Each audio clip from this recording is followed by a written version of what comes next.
Upang parusahan ang asawa mong si na malapit ka ng hiwalayan, nagsimula kang kumain ng talaba 1 linggo ng mas maaga, 8 beses sa isang araw.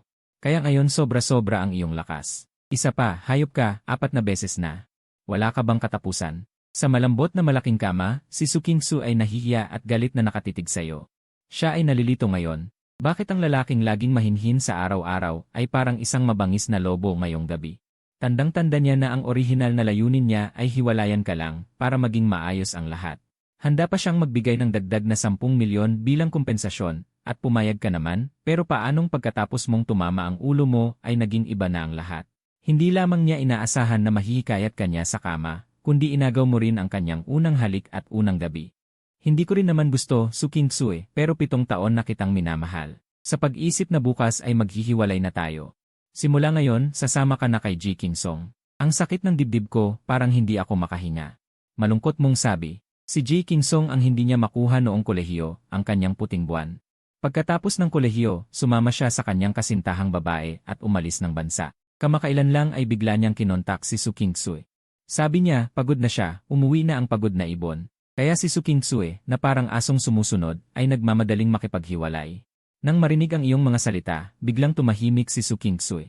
Alam niya na 7 taon mo na siyang minamahal, at higit sa lahat sa 3 taon ng kasal. Inalagaan mo siya sa lahat ng aspeto. Alam niya na maganda kang asawa, kung hindi lang babalik si Ji Kingsong. Ayaw din naman niyang makipaghiwalay. Huling beses na ito, sa wakas ay sumuko si Su Kingsu. Wala kang sinabi at wala ka ng oras para magsalita. Sa sandaling matapos ang mga salita ni Su Kingsu, iniangkin mo ang kanyang mabango at malambot na katawan sa iyong mga bisig. Dahan-dahan lang. Su Kingsu ay nagreklamo ng may lambing. Ang boses niya ay napakabalingkinitan. Pagkalipas ng 3 minuto, si Su Kingsu ay napagod at nakatulog. Hindi ka inaantok, pumunta ka sa balkonahe at nagsindi ng sigarilyo.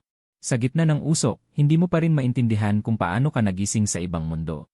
Ikaw ay isang dayo. Dati kang isang halimaw sa lupa. Dahil sa sobrang tagumpay mo, kumain ka ng mani. Nang muling imulat mo ang iyong mga mata. Napunta ka sa kakaibang mundong ito, at ang iyong kaluluwa ay sumanib sa katawan ng taong may parehong pangalan. Nang unang magising ka at maunawaan ang sitwasyon, may kaunting saya sa iyong puso. Dahil si Su Kingsu ay napakaganda, at ang kanyang katawan ay nakakaakit. Lalo na ang kanyang 2 mapuputi at manipis na mga binti. Nakamamatay. Ngunit ang saya na ito ay hindi nagtagal. Biglang humiling si Su Kingsu na hiwalayan ka. Lalo na nang malaman mo ang dahilan, bigla kang nagalit. At iyon ang nangyari kanina. Pagkatapos ng lahat, hindi ka natural na tao na mahilig magdusa. Isang gabing walang imik. Kinaumagahan, nang imulat ni Su Kingsu ang kanyang mga mata. Nakita niya ang pamilyar mong mukha. Magandang umaga, umiti ka sa kanya.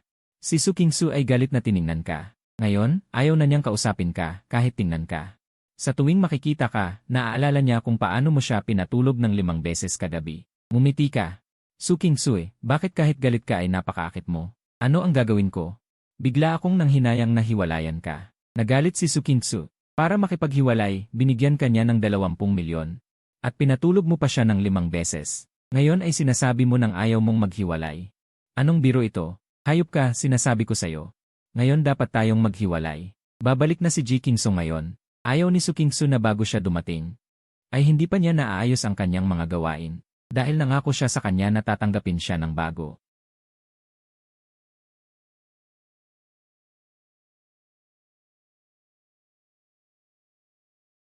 Magsabi muna tayo, kapag naghiwalay na, hindi na kita babalikan.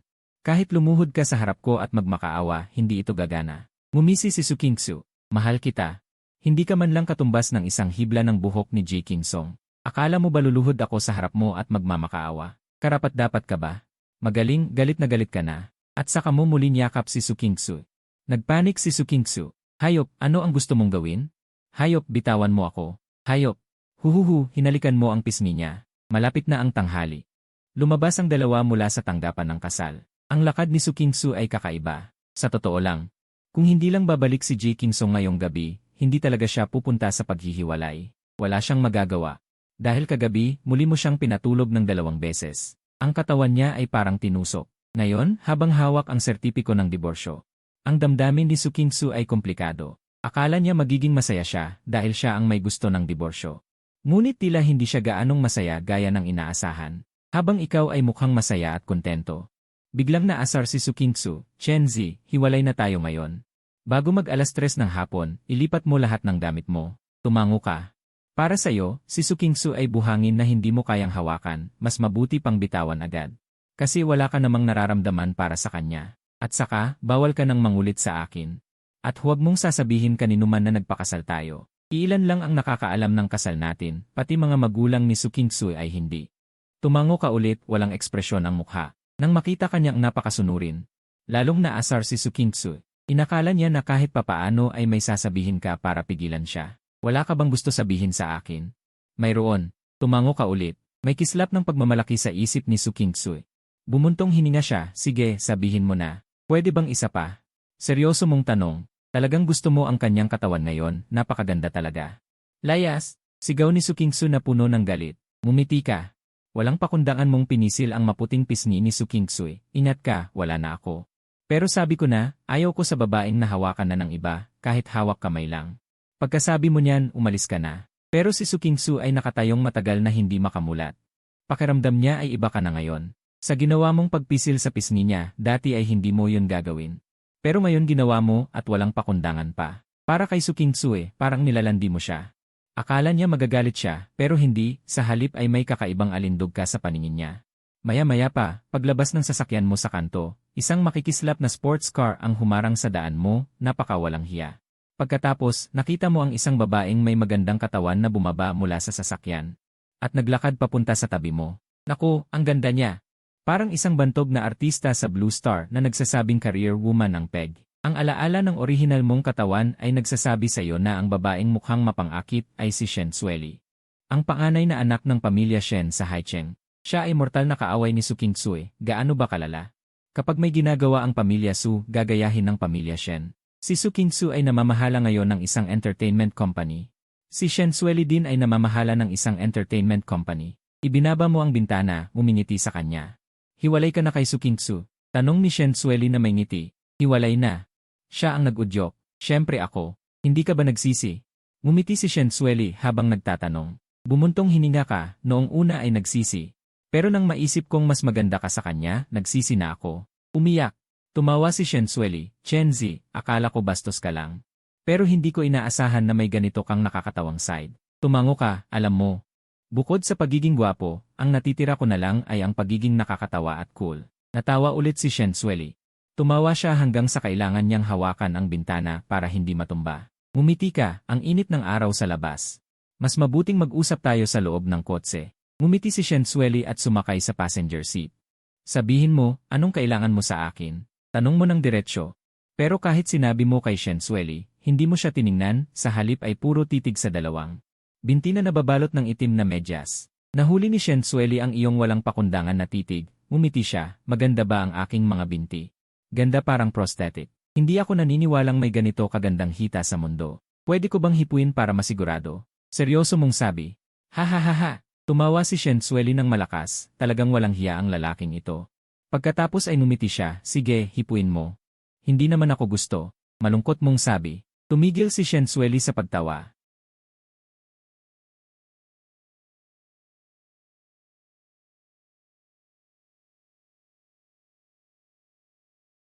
Diretso ang tingin sa iyong sobrang gwapong mukha, biglang may damdamin ng awa na lumitaw sa kanya. Dahil sa iyong malungkot na itsura. Parang puno ka ng pagkawasak. Huwag kang malungkot sa paningin ko. Ang pinakamalaking talo sa hiwalayan niyo ay si Su Kingsu. Dahil nawalan siya ng isang taong nagmamahal sa kanya, habang ikaw ay nawalan lang ng isang taong hindi ka mahal. Tama ka, pero masakit. Pwede mo ba akong yakapin? Ano ka ba? Gusto mo akong apihin? Binigyan ka ni Shen Sueli ng mahinang suntok. Ngumiti ka rin, sabihin mo, anong talagang kailangan mo sa akin? Gusto mo bang maghiganti kay Su Kingsu? Paano? Maging tayo. Gusto mo bang ipaghiganti si Su Kingsu? Paano ako maghihiganti? Maging kasama mo ako. Ikaw, ito ba ang gantimpala ng isang naglakbay sa panahon? Nawala si Su Kingsu. Tapos dumating si Shen Sueli. Bakit gusto mo ako? Tumawa ng malakas si Shen Sueli, ang lakas naman ng loob mo. Nasaktan ako. Huwag kang masaktan, baka magustuhan kita sa hinaharap. Tanong ko lang, ang salitang gusto ba ay pangatlo o pang-apat na tono?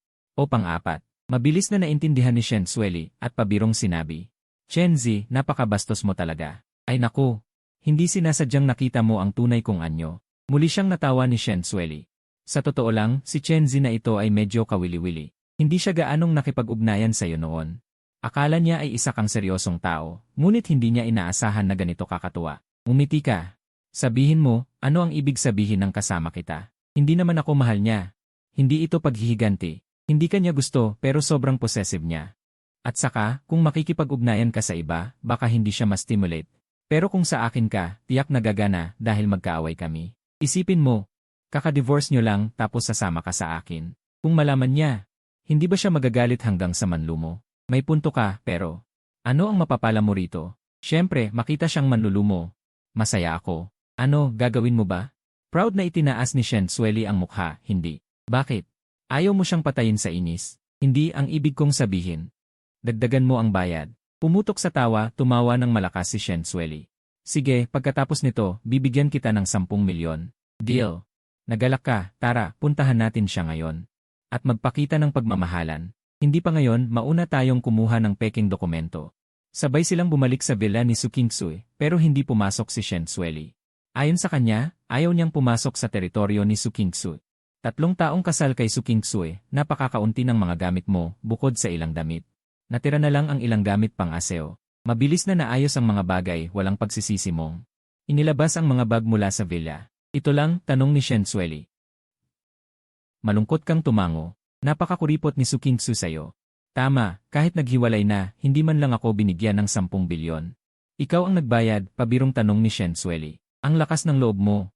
Bakit, hindi ba sapat ang mukha ko para sa ganoong halaga? Tumawa ng malakas si Shen Sueli, higit pa sa 10 bilyon, gusto ko ang pagiging totoo mo. Umiti ka, Shen Sueli. Tanong niya, saan ka pupunta? Babalik sa pamilya Chen, pero hindi ngayon. Kahapon nang mag-time travel ka, noong binasa mo ang alaala ng orihinal na may-ari, doon mo nalaman. Napakaaba ng buhay niya. Siya ay tunay na anak ng pamilya Chen, noong 4 na taong gulang. Dinala ng katulong sa paglalaro at dinukot ng mga mangangalakal ng tao. Nabuhay siya sa probinsya ng 16 na taon. Bago siya natagpuan, sa unang 2 taon, naranasan niya ang ilang araw ng magandang buhay. Ngunit hindi nagtagal, nagsimulang mag-away ang ampon na peking binata. Inaakusahan siya ng paghampas o pananakit sa kanya. Upang manatili sa bahay na yon, patuloy siyang yumukod at humingi ng tawad, ngunit lalo lang lumala ang pang-aapi ng peking binata. Matapos muling gumulong sa hagdan ang peking binata at isisi sa kanya ang pagtulak, siya ay pinatalsik ng kanyang bulag at walang pusong. Tunay na mga magulang dahil sa galit. Kahapon noong binasa ang alaalang ito, sobrang galit mo, hindi ka pa nakakita ng taong ganito kaaba. Pero, dahil pinalitan mo na ang orihinal na may-ari, lahat ng dinanas niya.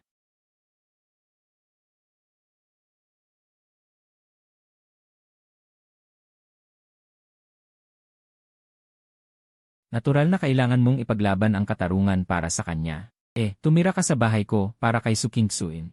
May 1 milyon ba na hindi nakredito? Pero dahil nakakredito na ang 1 milyon, hindi ka na magkukulang sa matutuluyan.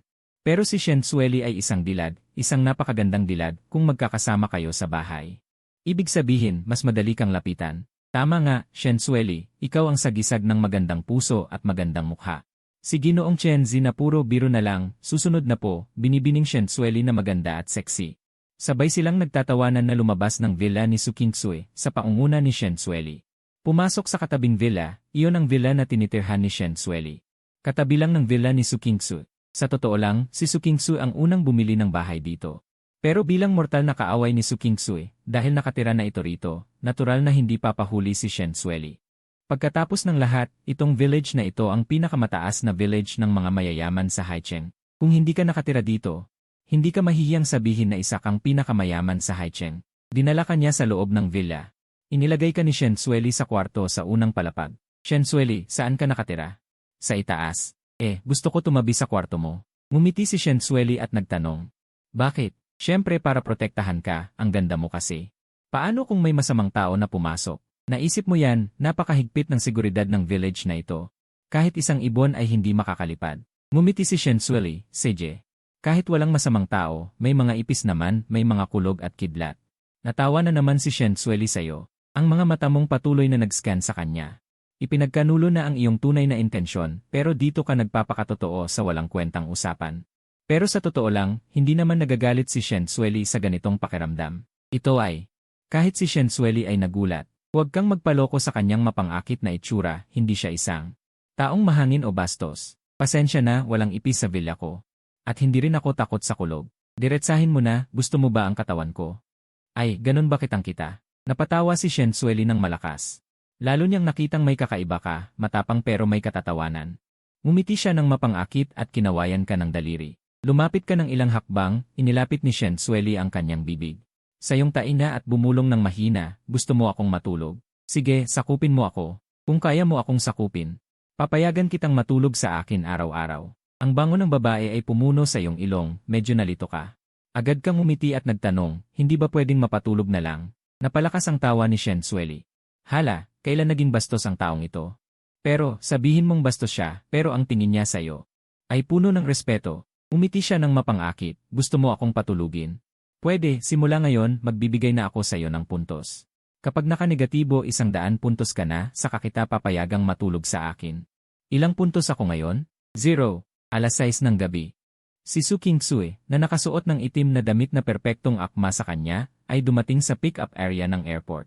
Siyempre, si Ji Qingfeng ang kanyang susunduin. Lumitaw si Ji Qingfeng sa kanyang paningin, nakasuot ng kasuotang perpektong akma. Ginawa siyang lalong kapansin-pansin.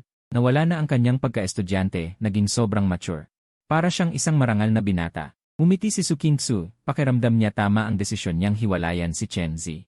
Nakita rin ni Ji Qingfeng si Su Qingsui. Sa sandaling makita si Su Qingsui, lumiwanag ang kanyang mga mata. Puno ng paghanga. 3 taon silang hindi nagkita, mas maganda si Su Qingsui kaysa sa inaasahan. Mas kaakit-akit, lalo na ang kanyang katawan, napaka-sexy. Mabilis na lumapit si Ji Qingfeng kay Su Qingsui, puno ng pagmamahal na sinabi. Qingsui, tagal na nating hindi nagkita. Nga, tagal na. Medyo naiilang na sabi ni Su Qingsui. Ibinuka ni Ji Qingfeng ang kanyang mga braso, handa para sa isang yakap ng pagkikita. Medyo nahihiya si Su Qingsui. Pero handa pa rin siyang yakapin si Ji Qingfeng, ito ang napagkasunduan nila. Ngunit sa sandaling iyon, biglang pumasok sa isip ni Su Qingsui ang mga salitang sinabi mo ngayon pagkatapos ng diborsyo. Hindi ko gusto ang babaeng nahawakan na ng iba, kahit ang paghawak ng kamay ay hindi pwede. Biglang umatras si Su Qingsui ng ilang hakbang, umiwas sa yakap ni Ji Qingfeng. Ang mga mata ni Ji Qingfeng ay nagkaroon ng sandaling pagkatigil. Anong ibig sabihin ni Su Qingsui? Kahapon ay maayos ang usapan sa online. Diretsahan na niyang sinabi na gusto siyang makasama, pero ngayon ayaw man lang magyakap. Sa totoo lang, hindi lang si Ji Qingfeng ang nagulat, pati si Su Qingsui ay nalilito. Nakipaghiwalay na siya sa bastard na yon, bakit siya sumusunod pa rin sa sinabi nito? Pasensya na, medyo hindi ako sanay. Medyo may pagsisisi sa boses si Su Qingsui nang sabihin ito, ngunit sa kanyang isipan 202 ay isinusumpa na niya si Chen Zi ng 100 beses. Mahinang sabi ni Ji Qingfeng, kasalanan ko ito, 203 matagal na akong nasa ibang bansa, nasanay na sa mga kaugalian doon. Naiintindihan ko, tara na. 204, nag-book na ako sa Yipingsian. Qingsui, hindi ka nagbago, napaka-considerate mo pa rin. 205 sa papuri ng taong gusto niya, biglang naging matamis ang puso ni Su Qingsui. Paglabas ng dalawa sa airport, 206 sasakay na sana si Ji Qingfeng sa passenger seat nang biglang sabihin ni Su Qingsui, maupo ka na lang sa likod. 207 hindi niya alam kung bakit, ngunit hindi siya komportable na maupo si Ji Qingfeng sa passenger seat. 208 ang passenger seat niya ay si Chen Zi lang ang nakaupo. Ha? Nagulat si Ji Qingfeng, gusto pa sana niyang umupo sa passenger seat 200 para makausap ng maayos si Su Qingsui, ngunit hindi niya inaasahan na paupuin siya sa likod. Qingsui, 210 ano ang ibig sabihin nito? Kasi nahihiya ako, paliwanag ni Su Qingsui nang may pagpipilit. 211, ganoon ba? Umiti si Ji Qingfeng at sumakay sa likod. 212 Qingsui, pinagtiisan ka ng mga nakaraang taon. Habang nagmamaneho papuntang Yipingsian, 213 marahang sabi ni Ji Qingfeng. Okay lang naman, 3 taon akong kasal kay Chen Zi, 210 alagang-alaga niya ang sarili ko, kaya hindi ako nakaramdam ng paghihirap. Pero kung hahanap talaga ng butas, 215 yung gago na yon, mula kagabi hanggang kaninang umaga, 7 beses akong ginamit. 216 na ito ang dahilan kung bakit nakaramdam ng paghihirap si Su Qingsui. Ngunit siyempre, hindi niya ito maaaring sabihin kay Ji Qingfeng. 217, mukhang naging lalaki naman si Chen Zi, hindi ka inabuso. Hindi ba? 218 lumitaw muli sa isipan ni Su Qingsui ang mga eksena. Noong ikinasal kami, 219 na pagkasunduan namin na convenience marriage lang, kaya naman disente siya. Sinabi ni Su Qingsu kay Ji Qingfeng 220 ang tungkol sa kanyang kasal kay Chen Zi, ngunit inamin din niya na siya ay kapalit lamang. 221 mabuti naman. Na pala, darating ba siya mamaya? 222 umiling si Su Qingsu at sinabing, hindi, hiwalay na kami, 223 at pinagbawalan ko na siyang guluhin ako. Sa tingin ko, pwede naman siyang imbitahin para magsama-sama tayo. 224 magkaklase naman tayo. Medyo mapagbigay na sabi ni Ji Qingfeng. Tigilan mo na, 225 baka siya pa ang makasira ng atmosphere. Ayos lang, kahit paano ay naging kaklase naman tayo. 226 ni Qingfeng, hindi ka nagbago, mapagbigay ka pa rin, napabulala si Su Qingsu. 227 may kislap ng pagmamalaki sa mga mata ni Ji Qingfeng, ngunit mahusay niya itong itinago. 228 syempre, hindi naman talaga mapagbigay si Ji Qingfeng, ang dahilan kung bakit gusto niyang pumunta si Chen Zi ay para lang hiyain siya. 220 tama, galit si Ji Qingfeng kay Chen Zi. Simple lang ang dahilan, 230 inagaw ni Chen Zi ang titulong Campus Heartthrob, at inangkin ang lahat ng liwanag na dapat sa kanya. Kaya naman, 231 galit si Ji Qingfeng kay Chen Zi.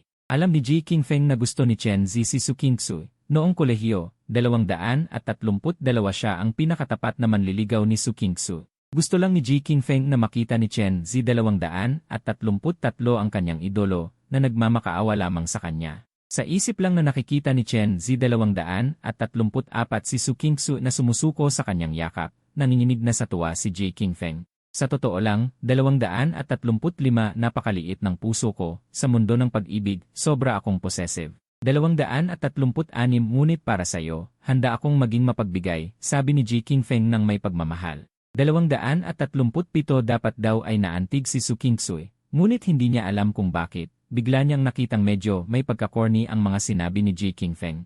238 siguro matagal na silang hindi nagkita, kaya may kaunting layo. 230 mawawala rin yun pagdating ng panahon. Ang laki ng pagbabago ng bansa nitong mga nakaraang taon, nang hindi sumagot si Su Qingsu. 240 iniba ni Ji Qingfeng ang usapan. Malaki na ang pagbabago. 241 puno ng sigla ang lahat, magandang pagkakataon para umaksyon ka, nakangiting sabi ni Su Qingsu. 242 sisikapin kong mabuti. Magsusumika para sa ating kinabukasan. 243 muli ay nakaramdam ng pagka-corny si Su Qingsu. Anong nangyayari sa kanya? 244 lantaran namang pinagsasabi ng tao ang pagmamahal. Bakit siya nakakaramdam ng corny? Kasalanan ni Chen Zi ang gago na yon. 245 tama, siya ang may kasalanan. Dumating na sila sa Yipingxian. 246 pinarada ni Su Qingsu ang kotse at isinama si Ji Qingfeng sa restaurant. Nga pala, 247 Qingsu. Ikaw ba ay nagpapatakbo ng entertainment company ngayon? 248 tumango si Su Qingsu. Ang entertainment industry sa bansa, talagang maganda ang pag-unlad ngayon. 249 sa totoo lang, isa rin ito sa dahilan kung bakit ako bumalik, interesado akong pumasok sa industriyang ito. Lumiwanag ang mga mata ni Su Qingsu. 250, 100 beses na siyang nagsumpa kay Chen Zi. Marahang sinabi ni Ji Qingfeng, problema ko ito. Matagal na akong nasa ibang bansa, nasanay na sa kanilang kaugalian. Naiintindihan ko, tara na. Nag-reserve na ako ng upuan sa Yipingxian. Qingsu, gaya ng dati, napakaasikasong asawa mo. Dahil pinuri ng taong gusto niya, biglang naging matamis ang puso ni Su Qingsu. Lumabas sila ng airport. Papasok na sana si Ji Qingfeng sa passenger seat, biglang sinabi ni Su Qingsu, umupo ka na lang sa likod. Hindi niya alam kung bakit, ngunit hindi siya sanay na nasa tabi niya si Ji Qingfeng. Sa posisyon ng passenger seat. Ang passenger seat niya ay tanging si Chen Zi lang ang nakaupo. Nagulat si Ji Qingfeng. Gusto pa sana niyang maupo sa passenger seat. Para makausap ng maayos si Su Qingsu, ngunit hindi niya inaasahan na papaupuin siya sa likod. Qingsu, ano ang ibig mong sabihin? Medyo nahihiya ako. Pilit na ipinaliwanag ni Su Qingsu. Ganoon pala, umiti si Ji Qingfeng, umupo na siya sa likod. Qingsu, ilang taon kang nagdusa. Sa daan papuntang Yipingxian. Marahang sinabi ni Ji Qingfeng, okay lang naman. 3 taong kasal kay Chen Zi. Inalagaan niya ng mabuti ang sarili niya, kaya hindi naramdaman ni Su Qingsu na nagdusa siya. Pero kung pipilitin nilang humanap ng butas. Yung hayop na yon, mula kagabi hanggang kaninang umaga, 7 beses akong ginamit.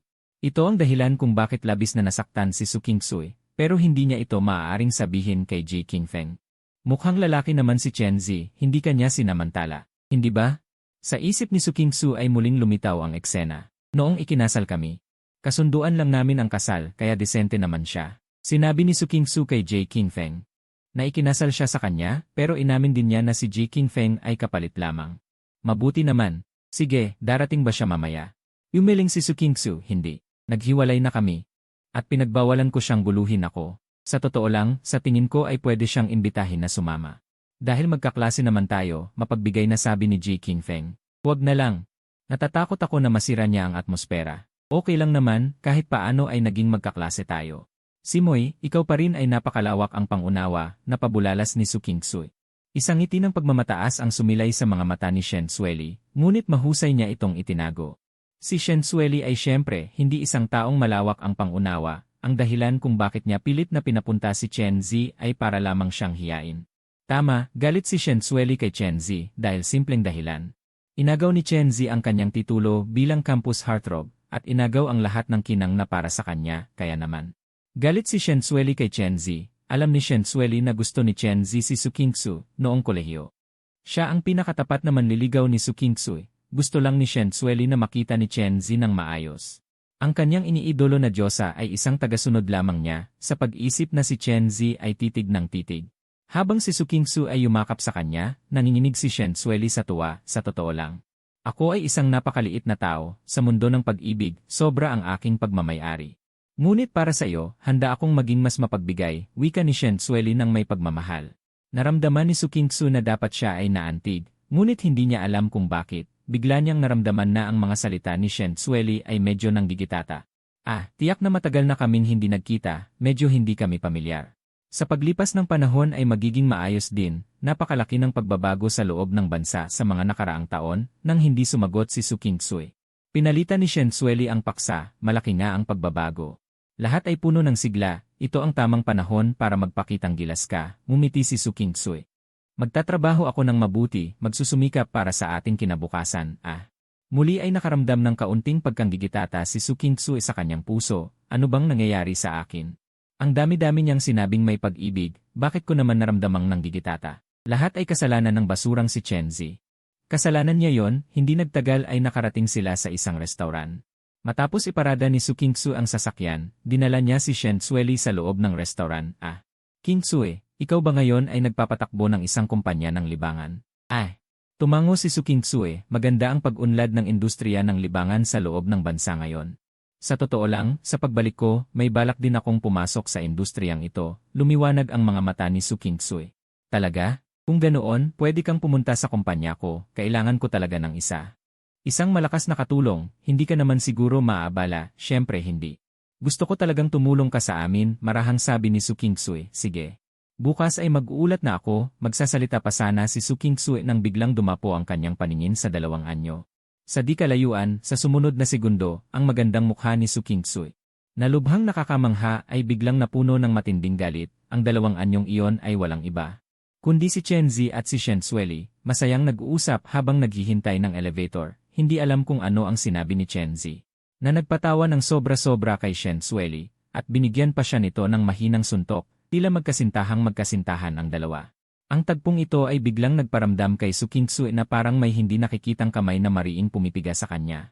Sobrang sakit na halos hindi siya makahinga, hindi niya alam kung bakit ganito ang nararamdaman niya. Napansin ni J. Qingfeng ang hindi maganda kay Su Kingsu, sinundan niya ang tingin nito at pagkatapos ay nanginginig siya. Nakita niya si Chen Zi, ngunit ang ikinagulat ni J. Qingfeng ay hindi ang pagkakita kay Chen Zi. Kundi ang babaeng nasa tabi nito, na may magandang mukha at nakatatakam na katawan, inakala ni J. Qingfeng. Na matapos iwanan ni Su Kingsu si Chen Zi, tiyak na magiging miserable ito, ngunit hindi niya inaasahan. Na hindi lamang siya hindi miserable, kundi may kasama pa siyang isang napaka-sexy at magandang reyna. Hindi ba yon si Chen Zi, Kingsu, bakit ganito siya? Kakalayas lang sa iyo ay may iba ng babae at todo sila, saka. Ang babaeng iyon ay hindi mukhang desente, parang ipinagtatanggol ni J. Qingfeng si Su Kingsu. Ganyan man ang sinasabi, ngunit ang kanyang mga mata ay tila gustong dumikit kay Shen Sueli. Naku, nakakaakit, sabi ni Su Kingsu na pinipigilan ang galit. Hindi siya bastos, Shen Sueli ang pangalan niya, siya ang panganay na dalaga ng pamilya Shen. Ang pamilya Shen sa buong Haicheng ay isa sa mga nangungunang pamilya at saka. Kami ay magkaaway, biglang tumigil ang puso ni Ji Qingfeng, hindi ba? Hayop na Chen Zi, bakit siya napakaswerte, nakakasama niya ang panganay na dalaga ng pamilya Shen. Ang tingin niya kay Chen Zi ay biglang napuno ng pagkamuhi, mabuti na lang at si Su Qingsui ay galit. Na nakatingin kay Chen Zi at Shen Sueli, hindi napansin ang ekspresyon ni Ji Qingfeng, Qingsu. Nakikiramay ako para sa'yo, mabuti ang intensyon mo kay Chen Zi, ngunit siya ay nakikisama sa iyong kaaway, nakakadiri. Sabing matamis ni Ji Qingfeng, salita man niya ay ipinagtatanggol si Su Qingsui, ngunit sa isip ay nagpaplano na. Kung paano liligawan si Shen Sueli, walang magandang sabi ni Su Qingsui, isa lang siyang basura na hindi ko gusto. At saka, kasama niya si Shen Sueli para lang inisin ako. Nang marinig ang sinabi ni Su Qingsui, biglang nagalak ang puso ni Ji Qingfeng, kung ganito. Madali na lang siyang ligawan, sa gayong pag-isip, sadyang sumigaw ng malakas si Ji Qingfeng. Chen Zi, matagal tayong hindi nagkita, ikaw ay kasama ni Shen Sueli. Gamit ang artistikong pananaw, tinatalakay ang ilang simpleng eksena ng pelikulang pag-ibig, biglang may narinig na tumatawag sa kanyang pangalan. Lumingon ka at tiningnan, nakita si Su Qingsui, agad mong nakilala. Na ang katabi niya ay walang iba kundi ang itim na buwan ni Su Qingsui, si Ji Qingfeng, ang alaala ng orihinal na may-ari kay Ji Qingfeng ay 3 taon na ang nakalipas. Sa alaala, may mukha siyang gwapong lalaki, ngunit bakit ngayon ay lumiit ng husto, kahit na nakasuot siya ng angkop na suit. Mukhang elegante at magalang, ngunit isang tingin mo lang ay alam mong 3 segundo lang ito, matapos makulong sa Blue Star. Nakasama mo ang isang matandang lalaki, ang matandang iyon ay napakagaling, ang kanyang medisina ay kahanga-hanga. Sa 3 taon ng pagkakakulong, wala kang magawa kaya natuto ka ng kaunting medisina sa kanya. Kaya ngayon ay isang tingin mo lang ay alam mo na ang ayos ni Ji Qingfeng, ngunit. Nang makita sina Ji Qingfeng at Su Qingsui, sa wakas ay nalaman mo kung bakit pinilit ni Shen Sueli na dalhin ka rito kumain. Sino ka, sinadya mong tanungin sa sinabing iyon. Biglang natuwa si Ji Qingfeng, malaki ba ang pagbabago ko, hanggang sa hindi ako makilala ni Chen Zi. Ji Qingfeng, sabi ni Ji Qingfeng na may peking ngiti, ikaw pala. Bakit ka naging pangit ngayon, at ang katawan mo ay tila walang laman, mukhang mahilig ka sa kasiyahan sa ibang bansa. Nanginginig ang puso ni Ji Qingfeng sa takot, paano nalaman ng hayop na ito ang lahat, baka inimbestigahan niya ako. Huwag hayaang malaman ni Su Qingsui ang lahat ng ito, kung hindi paano ko siya liligawan, mahilig ka pa rin sa biro. Sabing may kaba ni Ji Qingfeng, tamad kang makipag-usap pa sa kanya, dumako ang tingin ni Ji Qingfeng kay Shen Sueli. Chen Zi, sino ang magandang babaeng ito, kaibigan? Ngumiti si kasintahan na si Shen Sueli at biglang nagsara ang kamao ni Su Qingsui. Nagalit siya kahit alam ni Su Qingsui na sinasadya ni Shen Sueli na inisin siya. Ngunit hindi niya makontrol ang kanyang emosyon, binibini Shen, kumusta ako si Ji Zifeng. Ngumiti si Ji Zifeng nang itinuturing niyang napakaakit ng ngiti at may ngiting sabi ni Shen Sueli. Kaya ikaw pala ang puting buwan ni Su Qingsui, sabi sabay tingin kay Su Qingsui, ngunit ang kanyang mga mata ay puno ng panlilibak, lalong lumamig ang mga mata ni Su Qingsui, ngumiti si Ji Zifeng ng mahinahon. Hindi po ako karapat, dapat maswerte lang na ako ay minahal ni Qingsui. King narinig ko na dati kayong umalis ng bansa, kasama ang kasintahan. Tanong muli ni Shen Sueli. Natuwa si Ji Zifeng, hindi niya inakala na ang sexing ito. Diyosa ay alam ang kanyang nakaraan, baka may gusto siya sa akin, naisip niya. Kunwaring malungkot na bumuntong hininga si Ji Zifeng, noong bata ako akala ko mabuti. Ngunit hindi ko inakala na ito ay masamang tao, buti na lang pinagpala ako ng langit, ang ganitong kahusay na tao ay hindi nakuha. Pero ako ay namimiss ang ganitong bagay na pahinto ang paghinga ni Ji Zifeng, halos hindi sapat ang kanyang mga mata. Puta, ang sexing talaga, hindi pwede. Dapat ko siyang makuha araw-araw na pahirapan sa kama, biglang sabi ni Ji Zifeng. Chen Zi, buti ka pa, buti ka rin. Tiningnan mo si Su Qingsui at sinabi, anong ibig sabihin ng buti ka rin? Gusto na yata mamatay ng gago na ito, hindi pa kami magkasama ni Ji Zifeng, ngumiti si Ji Zifeng. Pareho tayong maswerte dahil nagkita tayo, kumain tayo ng sabay. Tatanggihan mo sana ayaw mong kumain kasama si Ji Zifeng at Su Qingsui, ngunit hindi pa nakapagsalita. Narinig mo ang ngiti ni Shen Sueli na nagsabi, sige, tuwa muli si Ji Zifeng. Pakiramdam niya may gusto si Shen Sueli sa kanya, alam mong gusto ni Shen Sueli na inisin si Su Qingsui, ngunit wala kang interes. Shen Sueli, huwag nating istorbohin si Ji Zifeng at ang kanyang kasintahan sa pagkain. Sa tingin ko ayaw din ni Binibini Su na istorbohin tayo, malamig mong sabi. Gusto ni Su Qingsui masuka sa galit, tinawag siya ng gago na Binibini Su kahit kagabi pa siya tinatawag na mahal. Napakabait, ngayong hiwalay na ay agad na nag-iba ang tawag, ayaw mo na ba ng natitirang pera? Galit na tanong ni Su Qingsui, puta, marunong siyang manggulo. Sa diborsyo na pagkasunduan ang 20 milyon, may natitira pang 10 milyon kung wala pa sina Shen Sueli at Ji Zifeng. Gusto mo talagang sampalin ang puwitan ni Su Kingsui, kung hindi mo sinabi hindi ko naalala bayaran mo na. Umiti ka sasabihin ko pagkatapos kumain sabay bitaw ng salita. Mabilis na pumasok sa elevator si Su Kingsui nagkibit balikat ka sumunod. Malaki ang silid kainan at marangya ang dekorasyon hindi lang maraming lobo at bulaklak. Marami pang ibang palamuti parang may proposal na makikita. Talagang gusto ni Su Kingsui si Ji Zifeng ngayon inaanyayahan niya si Ji Zifeng na umupo sa upuan pangunahin. Kunwaring tumanggi si Ji Zifeng ng ilang beses bago umupo, hindi maikakaila gusto niya ang nararamdaman na pinapahalagahan siya ni Su Kingsui. Kahit mula nang bumalik hanggang ngayon hindi niya pa nahawakan ang kamay ni Su Kingsui naramdaman na ni Ji Zifeng. Ang pagiging espesyal ni Su Kingsui sa kanya, hindi sinasadyang tumingin si Su Kingsui sa'yo, nakita kang may kalmadong mukha.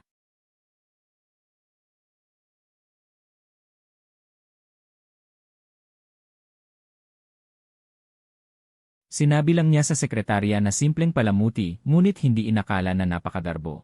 Ngunit ang hindi pagkaayos na yon ay nawala agad dahil nakita niya si Shen Tzuili. May sinabi ito sa iyong tainga at bigla kang tumawa ng malakas totoong may sinabi si Shen Tzuili sa'yo. Sabi niya sa tingin mo kung malaman ni Su Kingsu na ang kanyang puting buwan ay itim na buwan. Hindi ba siya masusuka sa galit tinanong mo kung ano ang itim na buwan mumiti si Shen Tzuili at mahinang sinabi. Ang puting buwan ni Su Kingsui ay malapit ng mabangkarote ang pamilya at sa ibang bansa siya ay masyadong maarte at maraming utang.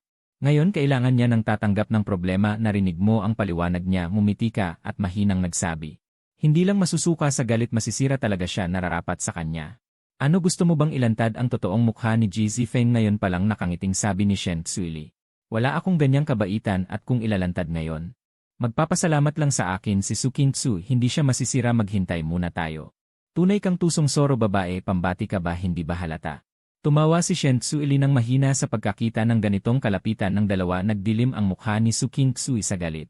Kahit ang magandang kalooban ng makita si Ji Zifeng ay nawala ng tuluyan.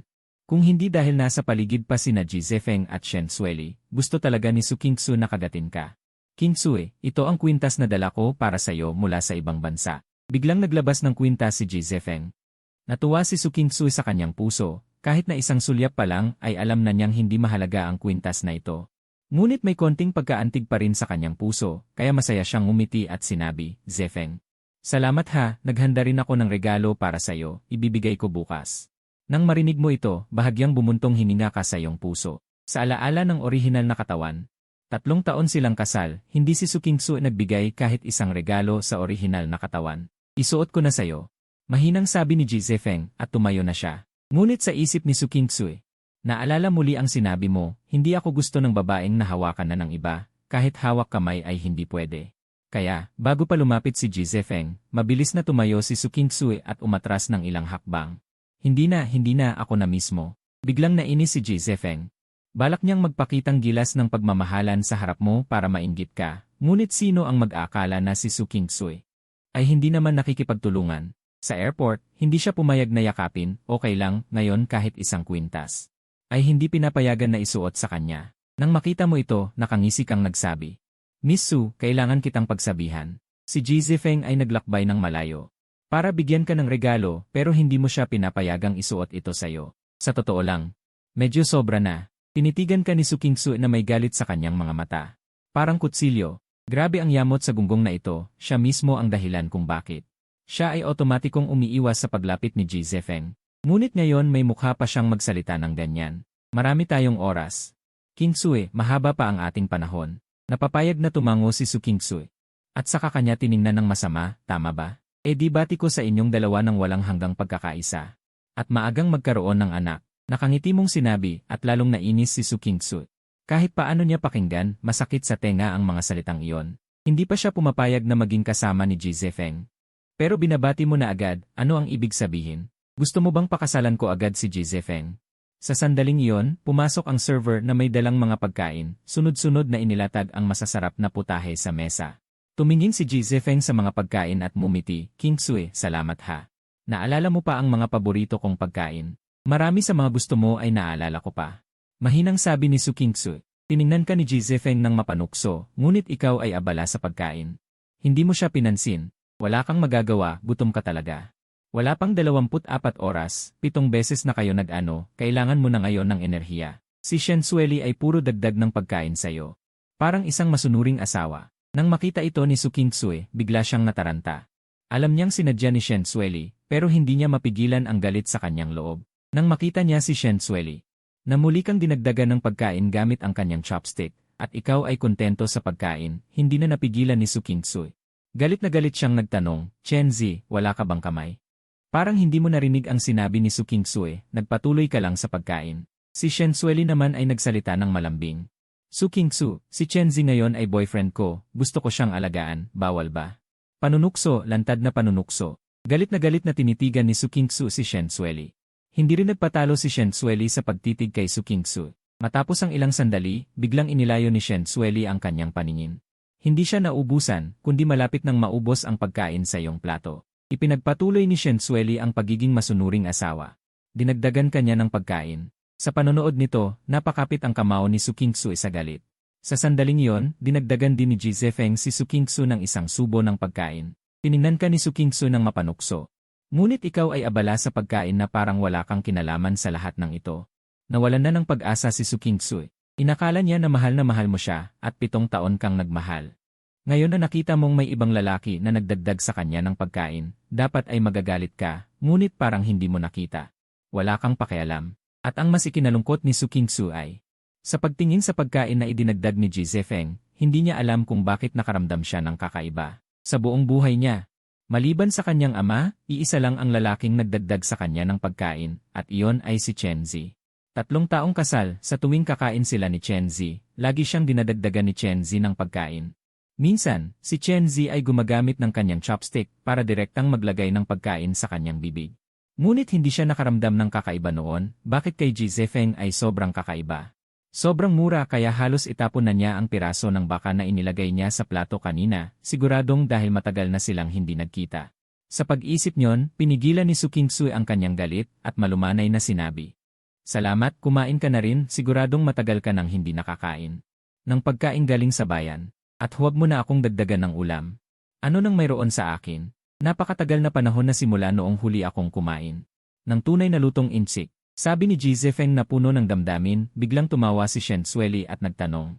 Maraming Chinese restaurant sa ibang bansa, at marami ring tunay, hindi ka ba kumakain sa labas?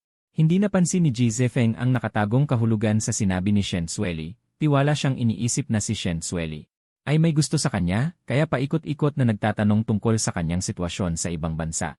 Kaya umiti siya ng inaakala niyang pinakakaakit-akit ng ngiti, marami nga ang Chinese restaurant. At marami ring tunay, pero laging parang may kulang na lasa ng bayan. Hindi ba ang pamilya niyo ay taga Jiangsheng? Muling tanong ni Shen Sueli na may ngiti. Ang ibig sabihin nito ay, ang pagkain ng Haicheng ay hindi rin lasa ng iyong bayan. Pero lalong naging sigurado si Ji Zefeng na, may gusto si Shen Sueli sa kanya, kung hindi, paano niya malalaman kung saan ang kanyang probinsya? Ang aking probinsya ay Jiangsheng, napakaganda ng tanawin, at marami ring masasarap na pagkain. Malugod kitang inaanyayahan, Miss Shen, na pumunta doon kapag may oras, at ako ang magiging gabay mo. Ngumiti ng taimtim si Ji Zefeng. CJ, sabi niya sabay dagdag ng ulam kay Ji Zefeng, tapos tuloy-tuloy na kumain. Ngumiti si Ji Zefeng, Chen Zi, ilang daang taon ka nang hindi kumakain. Wala akong magawa, mula kagabi hanggang tanghali ngayon, sunod-sunod akong gumawa ng maraming mabibigat na trabaho. Ngayon kailangan ko nang mag-recharge ng enerhiya. Akala ni Ji Zefeng na ang ibig niyang sabihin ay paglipat ng bahay. Kaya hindi niya napansin ang namumulang mukha ni Su Qingsui, pati na ang kanyang mga tenga ay namula. Hindi alam ng iba ang kahulugan ng sinabi mo, pero alam ito ni Su Qingsui, talagang walang hiya na tao. Ang mabibigat na trabaho ay talagang nakakapagod, kaya dapat kumain ka ng marami. Sabi ni Ji Zefeng na parang nag-aalala. Pero talagang nang-aasar. Pinilit niyang hindi pansinin ang nakatagong kahulugan. Tumingin lang kay Ji Zefeng at mumiti ng bahagya, sige. Isang pagkain sa ilalim ng mahigpit na kondisyon, sa 7 minuto ay busog na, sa pahingang sandali. Ngumiti si Shen Sueli at nagtanong, Chen Zi, saan tayo pupunta mamaya para maglaro? Saan mo gustong pumunta? Tanong mo pabalik, baka sa bar. Sige, hindi ba gusto mo ring maglabas ng bigat sa iyong dibdib? Hindi mo inaasahang mapadpad ka sa kakaibang mundong ito. Palagi kang may pakiramdam na hindi ka nababagay, sa oras na ito kailangan mo talagang pumunta sa bar para makakita ng magagandang babae. Para gumaan ang iyong kalooban. Nang marinig ni Su Qingsui ang sinabi mo, gusto kanyang pigilan. Ayaw niya ang bar, kaya sa 3 taon ng kasal, hindi kanya pinayagang pumunta. Pero bago pa niya masabi ang salita, biglang naalala ni Su Kingsu na hiwalay na kayo. Wala na siyang karapatang mangyalam. Sa pag-isip niyon, malungkot na tumahimik si Su Kingsu at ayaw nang magsalita. Akala ni Chen Zi ay pagod lang siya, kaya ngumiti siya at malumanay na sinabi, Kingsu, magpahinga ka muna, ako na ang magbabayad, tapos maghanap tayo ng lugar para mag-usap. Ang pagbabayad ay hindi totoo, syempre hindi siya magbabayad, wala rin siyang pera. At ang paghahanap ng lugar para mag-usap ay hindi rin totoo, gusto lang niyang maghanap ng lugar na walang tao para makuha si Su Kingsu. Maganda ang plano ni Chen Zi, balak niyang dumiretso sa villa ni Su Kingsu. Basta dalhin siya nito sa bahay, dahil sa pagmamahal nito sa kanya, siguradong madali niya itong makuha. Agad na sinabi ni Su Kingsu, huwag nang magbayad, ito ay pag-aari ng aming pamilya. Hindi na kailangang gumastos kapag kumakain ako dito. Ganun ba, pinaabala kita? Nakaramdam ng matinding hiya si Su Kingsu at sinabi, Chen Zi, ang layo mo naman. Hindi na kailangan ito sa pagitan natin. Ngumiti si Chen Zi, Saije. Susunod ako sayo, sige, umalis na tayo. Sumagot si Su Kingsu. Sabay-sabay na tumayo ang apat at naglakad palabas, si Shen Sueli ang pinakamabagal, niskan niya ang mesa para tingnan. Kung may naiwan, hindi niya sinasadyang makita ang isang piraso ng baka na nakahiga sa plato ni Su Kingsu. Kinilala ni Shen Sueli iyon ang inilagay ni Chen Zi para sa kanya. Nang makita niya ang eksenang ito, nakilala ni Shen Sueli na si Chen Zi ang nagdagdag nito para sa kanya nang makita niya ang eksenang ito. Umiti si Shen Sueli, at paglabas mula sa restaurant, sumakay ka mismo sa kanyang sasakyan. Hindi mo man lang tiningnan si Su Kingsu. Gusto pa sanang makipag-usap ni Su Kingsu sa iyo, ngunit nang makita niyang parang wala kang pakialam sa kanya. Bigla siyang nakaramdam ng inis sa kalooban. Ang lalaking ito, dati ay labis na nahuhumaling sa kanya. Ngunit bakit ganito na lamang siya pagkatapos ng diborsyo? Su Kingsu, ang gabi ng pag-ibig ay mahalaga. Hindi na namin kayo abalahin ni Chen Zi. Sabi ni Shen Sueli na may ngiti, at hindi na binigyan ng pagkakataon si Su Kingsu na magsalita. Mabilis siyang sumakay ng kotse at umalis. Nais ni Su Kingsu na sumuka dahil sa inis. Ano ang ibig sabihin ng gabi ng pag-ibig ay mahalaga? Totoo na gusto niya si Ji Zifeng at gusto niyang makasama ito, ngunit hindi ito nangangahulugan na. Ibibigay niya ang sarili kay Ji Zifeng, at nang makita niyang nawala ka, hindi mawari ni Su Kingsu kung bakit parang may kulang sa kanyang puso. Kingsu, tayo na rin. Malumanay na sabi ni Ji Zifeng. Pinigilan ni Su Kingsu ang kanyang pagkabalisa, sige. Habang nagmamaneho papunta sa hotel, si Su Kingsu ay parang wala sa sarili. Ayon sa kanya, kasama niya si Ji Zifeng sa kotse. Ngunit ang nasa isip ni Su Kingsu ay kung ano ang ginagawa mo at ni Shen Sueli. Pumunta na ba kayo sa bar? Gagawin mo ba kay Shen Sueli ang ginawa mo sa kanya kagabi? Lalong sumama ang pakiramdam ni Su Kingsu. Kingsu, saan tayo pupunta? Sa hotel. Napabalik si Su Kingsu at sumagot. Malumanay na nagtanong si Ji Zifeng, pwede ba sa bahay mo? Sa totoo lang, hindi ako sanay manatili sa hotel. Kumunot ang noo ni Su Kingsu. Bigla siyang naiinis na dalhin si Ji Zifeng sa kanyang bahay. Iyon ang bahay nila ni Chen Zi, wala pa siyang dinalang ibang lalaki doon. Sa ibang araw na lang, malamig na sabi ni Su Kingsu. Bakit? Hindi nasiyahan si Ji Zifeng. Sa bahay, lahat ng bakas ng pamumuhay ni Chen Zi ay naroon. Natatakot akong masuya ka, kaya ipapalinis ko muna. Naging mabuti ang pakiramdam ni Ji Zifeng. Hindi niya inaasahan na mahal siya ni Su Kingsu ng ganoon. Mukhang ngayong gabi ay makukuha na niya ito. Makalipas ang 11 minuto, nakarating sila sa hotel. Dinala ni Su Kingsu si Ji Zifeng sa loob. Siya mismo ang nag-ayos ng check-in para kay Ji Zifeng sa front desk. At para hindi pabayaan si Ji Zifeng, sa presidential suite pa siya nag-book. Nang makita ito ni Ji Zifeng, labis siyang natuwa. Hindi niya inaasahan na ganito kabuti si Su Kingsu sa kanya. Tila talagang mahal siya nito. Hanggang sa kaibuturan ng kanyang puso. Lalong naniwala si Ji Zifeng na si Su Kingsu ay isang matabang karne sa kanyang kutsilyo at isang kibot lamang ay makukuha niya ito. Sa pag-iisip, nakakainin niya si Su Kingsu, nanginginig si Ji Zifeng sa tuwa. Naisip na niya na kailangan niyang kumuha ng maraming litrato at pagkatapos ay lahat ng mga ito ay ipapadala sa iyo ng sabay-sabay. Kingsu, umakyat tayo at mag-usap. Marami akong nais sabihin sa iyo, nais kong sabihin ang aking apoy ng pag-ibig. Nais kong sabihin ang aking buong pagmamahal. Malumanay ang sulyap at boses ni Ji Zifeng, naniniwala siyang hindi siya tatanggihan ni Su Kingsu. Ngunit malamig na sabi ni Su Kingsu, bukas na lang, pagod ako ngayon. Alam niya na dapat niyang tanggapin si Ji Zifeng, marami rin siyang nais sabihin dito. Ngunit hindi niya alam kung bakit, wala talaga siyang gana. Ngayon, gusto lamang niyang malaman kung ano ang ginagawa ng si Chen Zi. Gusto ni Ji Zifeng na magmura, hindi pinapayagan na yakapin siya. Hindi pinapayagan na isuot ang kwintas, at ngayon ayaw pa man lang siyang kausapin. Nais ni Ji Zifeng na tanungin si Su Qingsui kung hindi na ba siya mahal nito, ngunit hindi siya maglakas loob. Natatakot siyang magalit si Su Qingsui. Hindi niya kayang harapin ang galit nito dahil si Su Qingsui ang tanging tagapagligtas niya ngayon. Sige, umuwi ka na at magpahinga. Nagpanggap na malungkot si Ji Zifeng, ngunit maalalahanin ang kanyang sinabi. Tama nga. Nang makita ni Su Qingsui ang kanyang mukha, bigla siyang nakaramdam ng kaunting pagkakasala. Magpahinga ka rin. Bukas ng umaga, pagkagising mo, makikita mo ang regalo ko para sa'yo. Inaabangan ko. Sige, hanggang bukas. Ngumiti ng malumanay si Ji Zifeng, pinagmasdan ang pag-alis ni Su Qingsui.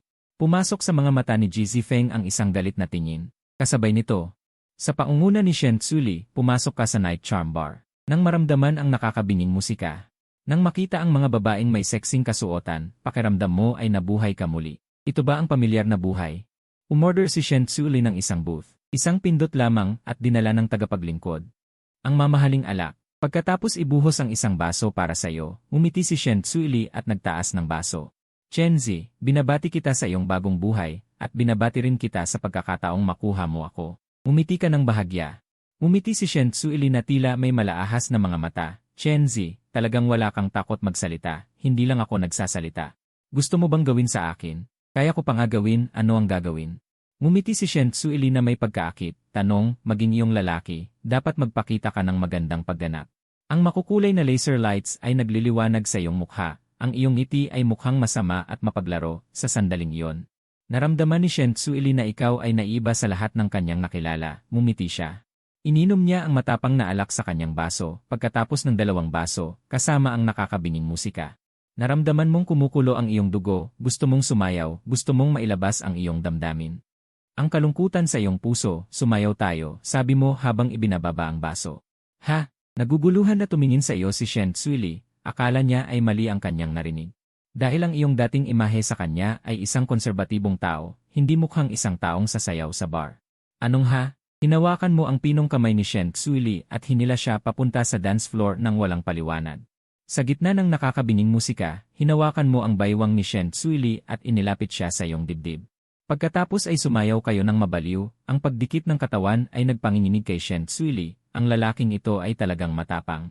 Susubukan ni Shen Tsuli na itulak ka, dahil sa kanyang buhay ay hindi pa siya gaanong kumakapit sa isang lalaki.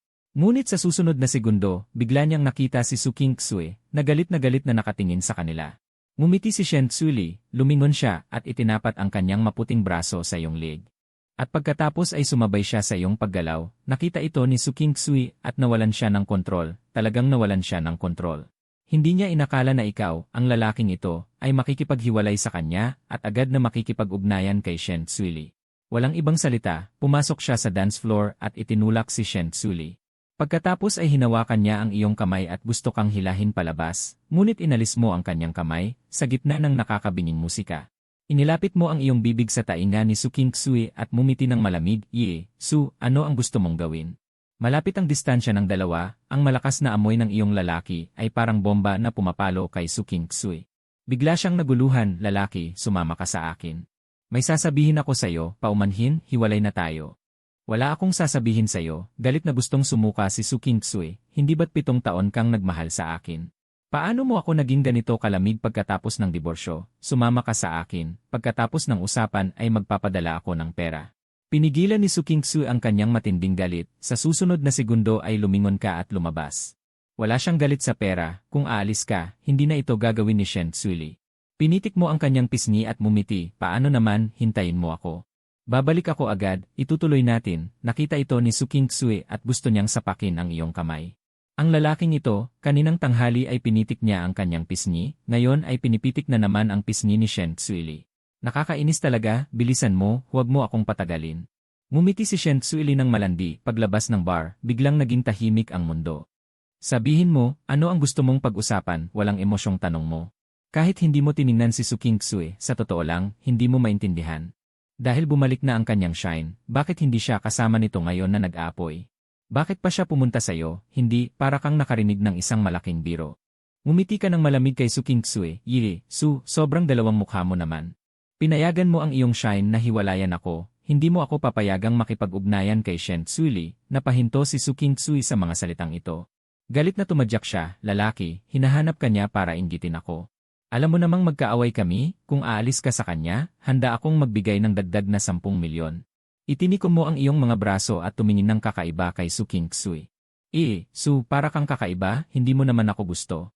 At para sa'yo, ako ay isang maliit na tao, kung ganoon, kahit magkasama kami ni Shen Tzuili, hindi ka maiinggit. O baka naman gusto mo ako, ngumiti si Su Kingsui ng walang paggalang. Gusto kita, anong panaginip mo yan? Sinasabi ko sa'yo, ang gusto ko ay si Ji Zifeng, at ikaw, kahit sa susunod na buhay ay hindi posible. Mabuti, tatandaan ko ang sinabi mo, sana magsama kayo ni Ji Zifeng. Huwag mo na akong hanapin, tapos na. Tungkol sa 10 milyon, kung gusto mong ibigay, salamat. Kung ayaw mong ibigay, okay lang. Isipin mo na lang na bayad iyan sa pagganap mo kagabi. Pagkasabi ng mga salitang iyon, dumaan ka sa kanya at nagtungo sa bar. Change! Tumigil ka! Sigaw ni Su Kingsui na puno ng hiya at galit, pero parang wala kang narinig sa sinabi niya. Mabilis kang pumasok sa bar. Sa pagtingin sa iyong ganap na paglaho, biglang may kirot na dumaan sa puso ni Su Kingsui. Naramdaman niya na parang nawawala sa kanya ang pinakamahalagang bagay sa buhay. Gusto na sana niyang umuwi.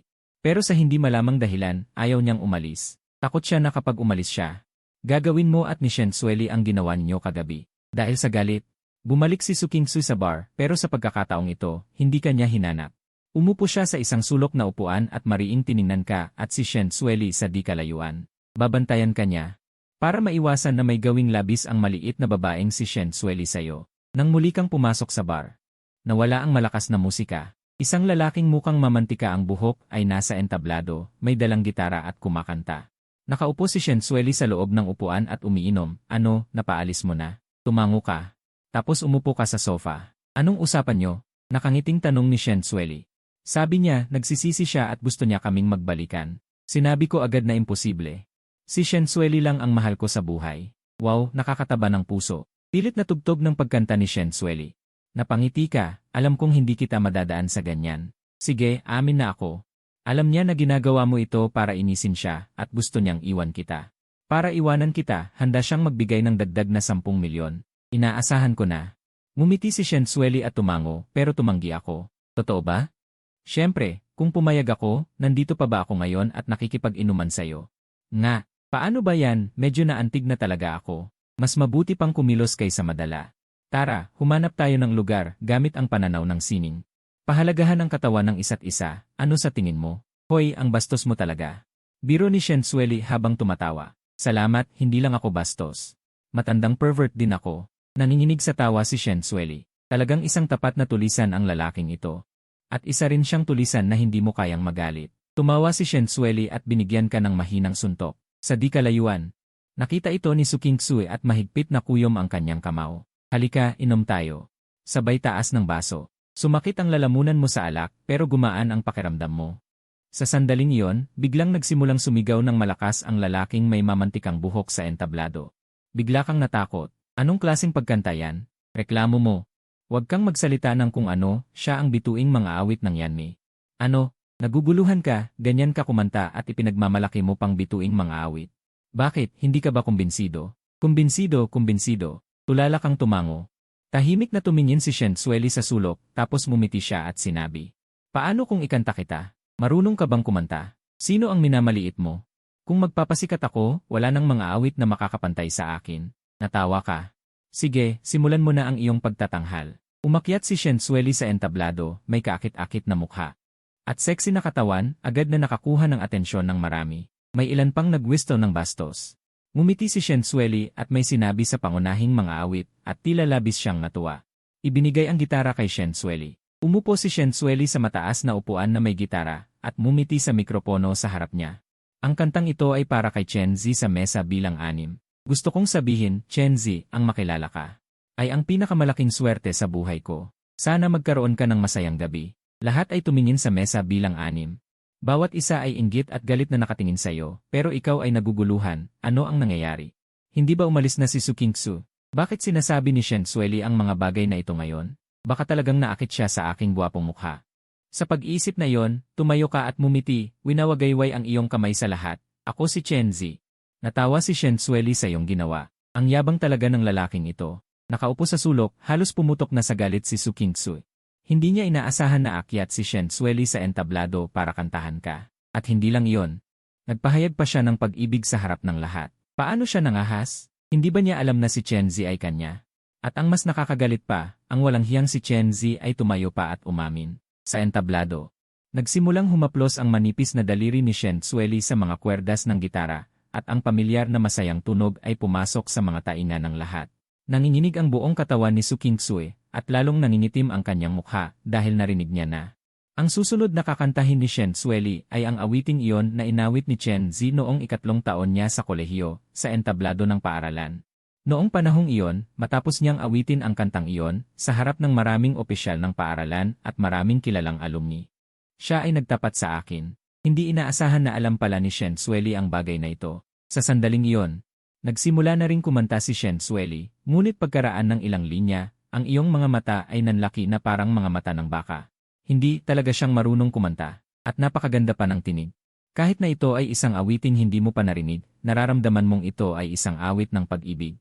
Samantala, lalong nagalit si Su Qingsui, hindi rin niya inaasahan na napakagaling ng boses ni Shen Sueli.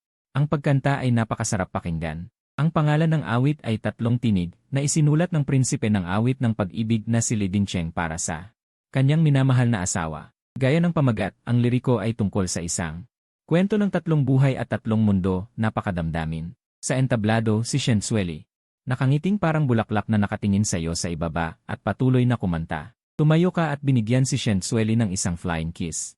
At mayabang na kumaway. Natawa si Shen Sueli. Tumawa siya kaya naputol ang pagkanta. Ang mga tao ay tumingin sa iyo na may hindi kasiyahan, malinaw na. Sila ay nadala na ni Shen Sueli sa diwa ng liriko. Ikaw ay nagkibit balikat na walang pakialam. Pagkatapos ay dahan-dahan mong sinindihan ang isang sigarilyo, habang humihitit, nakangiti kang nakatingin kay Shen Sueli sa entablado. Nang matapos ang awit, dumagundong ang palakpakan mula sa audience. Nangiti si Shen Sueli na may kurbadang kilay at mata. Hindi pinansin ang hiling ng audience na isa pa, ibinalik ni Shen Sueli ang gitara sa orihinal na mga awit. Sa pagbaba ng entablado, tahimik na tumingin si Shen Sueli sa sulok ng bar, malinaw niyang nakita si Su Qingsui, na ang mga mata ay halos nagniningas. Lalong naging mapagmataas ang ngiti ni Shen Sueli. Nakita ni Su Qingsui ang ngiti ni Shen Sueli. Bigla siyang napag-isip na parang alam pala ni Shen Sueli na naroon pa rin siya sa bar. Sa huli, sinasadya pa rin niya na asarin siya. Ngunit kahit na napagtanto ito, galit na galit pa rin si Su Qingsui na halos sumuka ng dugo. Ngunit ang mas nagpagalit sa kanya ay, pagkababa ni Shen Sueli sa entablado, agad kang tumayo nang hindi makapaghintay. At niyakap siya ng mahigpit. Si Shen Sueli ay napangiti at niyakap ka. Sa pagtingin sa dalawang katawan na magkasunod, ang kamao ni Su Qingsui ay dumiretso sa sopa. Nadama niya na kailangan niyang makipag-usap ng mabuti sa iyo upang ilayo ka ng tuluyan kay Shen Sueli. Matapos magpa siya, mabilis na nagpadala si Su Qingsui ng mensahe sa iyo, iwanan mo si Shen Sueli. Bibigyan kita ng 50 milyon. Nang makita mo ang mensahe, nagtaka ka, hindi ba? Talaga bang ganoon kalaki ang pag-asar ni Shen Sueli sa kanya? Nahanda na siyang maglabas ng 50 milyon. Pagkapadala ng mensahe, ang magagandang mata ni Su Qingsui ay nakatitig sa iyo, naghihintay ng iyong tugon. Ngunit parang hindi mo nakita ang mensahe, itinapon mo lang ang telepono sa mesa, at nagpatuloy sa pakikipag-usap kay Shen Sueli ng kung ano.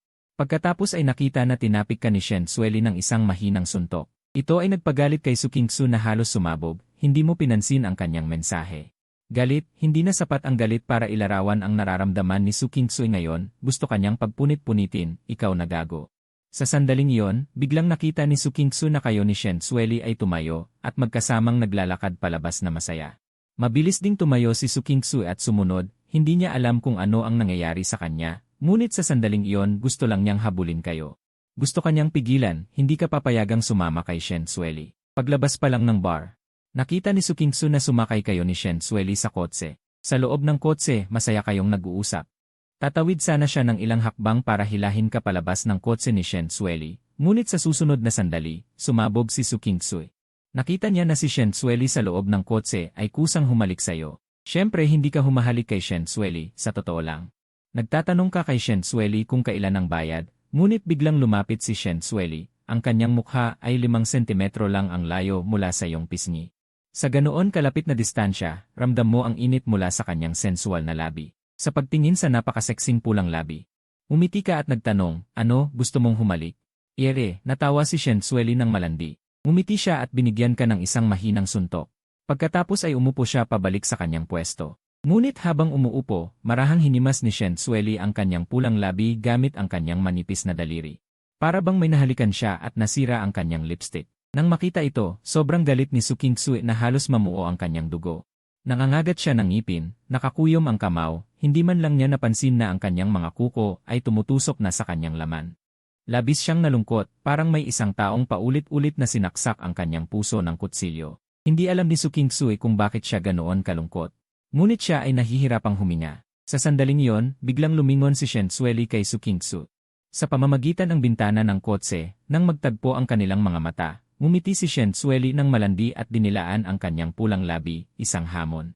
Isang lantarang hamon. Galit na galit si Su King-sui na halos pumutok ang kanyang baga, nagmamadali siyang naglakad papunta sa kotse ni Shen Sueli.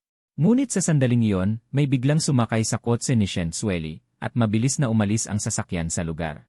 Galit na sumakay si Su King-sui sa kanyang sasakyan at mariing pinatakbo ito, mabilis na hinabol ang sasakyan ni Shen Sueli. Wala kang alam sa lahat ng nangyayaring ito. Nagmamaneho ka pabalik sa villa ni Shen Sueli, tahimik na nakatingin sa labas ng bintana. Sa labas ng bintana, kumikislap ang mga ilaw ng lungsod, na para bang isang panaginip ang buong paligid. Iniisip mo ang susunod mong hakbang. Dahil sa paglipas ng panahon, hindi maganda ang kalagayan mo, pinalayas ka mula sa pamilya.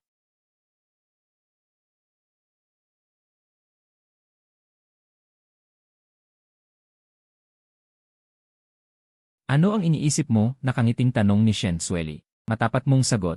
Iniisip ko kung ano ang susunod kong gagawin. Wala kang daang hindi mo kayang tahakin. Sa katunayan, maraming daan ang maaari mong tahakin. Hindi mo lang alam kung alin ang pipiliin. Bagaman ang planetang ito ay katulad ng Blue Star. Ang takbo ng pag-unlad nito ay ilang taon nang nahuhuli kumpara sa Blue Star. Sa pamamagitan ng isang araw na pagmamasid, nakarating ka sa isang konklusyon. Ang planetang ito ay halos katulad ng Blue Star noong 2014 na o 2015. Mayroon itong paghahatid ng pagkain. Ngunit sa pamamagitan pa rin ng pagtawag. Mayroong mga shared bike, ngunit ang mga ito ay gawa ng gobyerno. Mayroong mga video app, ngunit walang mga short video app tulad ng Douyin. Marami pang katulad na sitwasyon. Alam mo na para sa iyo, ang planetang ito ay puno ng mga pagkakataon. Maaari mong gamitin ang iyong kaalaman mula sa Blue Star upang umunlad ng malaya. Ngunit ang problema ngayon ay mayroon ka lamang 10 milyon sa buong katawan mo at iyon ay ibinigay ni Su King-sui. Ang perang ito ay sapat na upang mabuhay, ngunit para sa negosyo, ito ay hindi gaanong mahalaga. Bakit? Nag-aalala ka? Nakangiting tanong ni Shen Sueli. Tulad ng alam ng lahat, pinalayas ako sa pamilya at hiniwalayan. Ang pinakamasakit ay wala akong pera. Kailangan kong kumita. Kung gayon, pumunta ka sa aking kumpanya, nakangiting sabi ni Shen Sueli. CJ, magkano ang ibibigay mong taunang sweldo sa akin? Magkano ang gusto mo? Nakangiting tanong ni Shen Sueli. Ilabas mo ang iyong pera. Nagkunwaring takot si Shen Sueli. Ginoo, wala akong pera. Ayos, sumabay siya sa iyong biro. Ano ang mayroon ka? Mayroon lang akong magandang mukha at sexy na katawan. Gusto mo ba? Nagbigay pa siya ng isang kindat. Naku, isa siyang demonyong babae.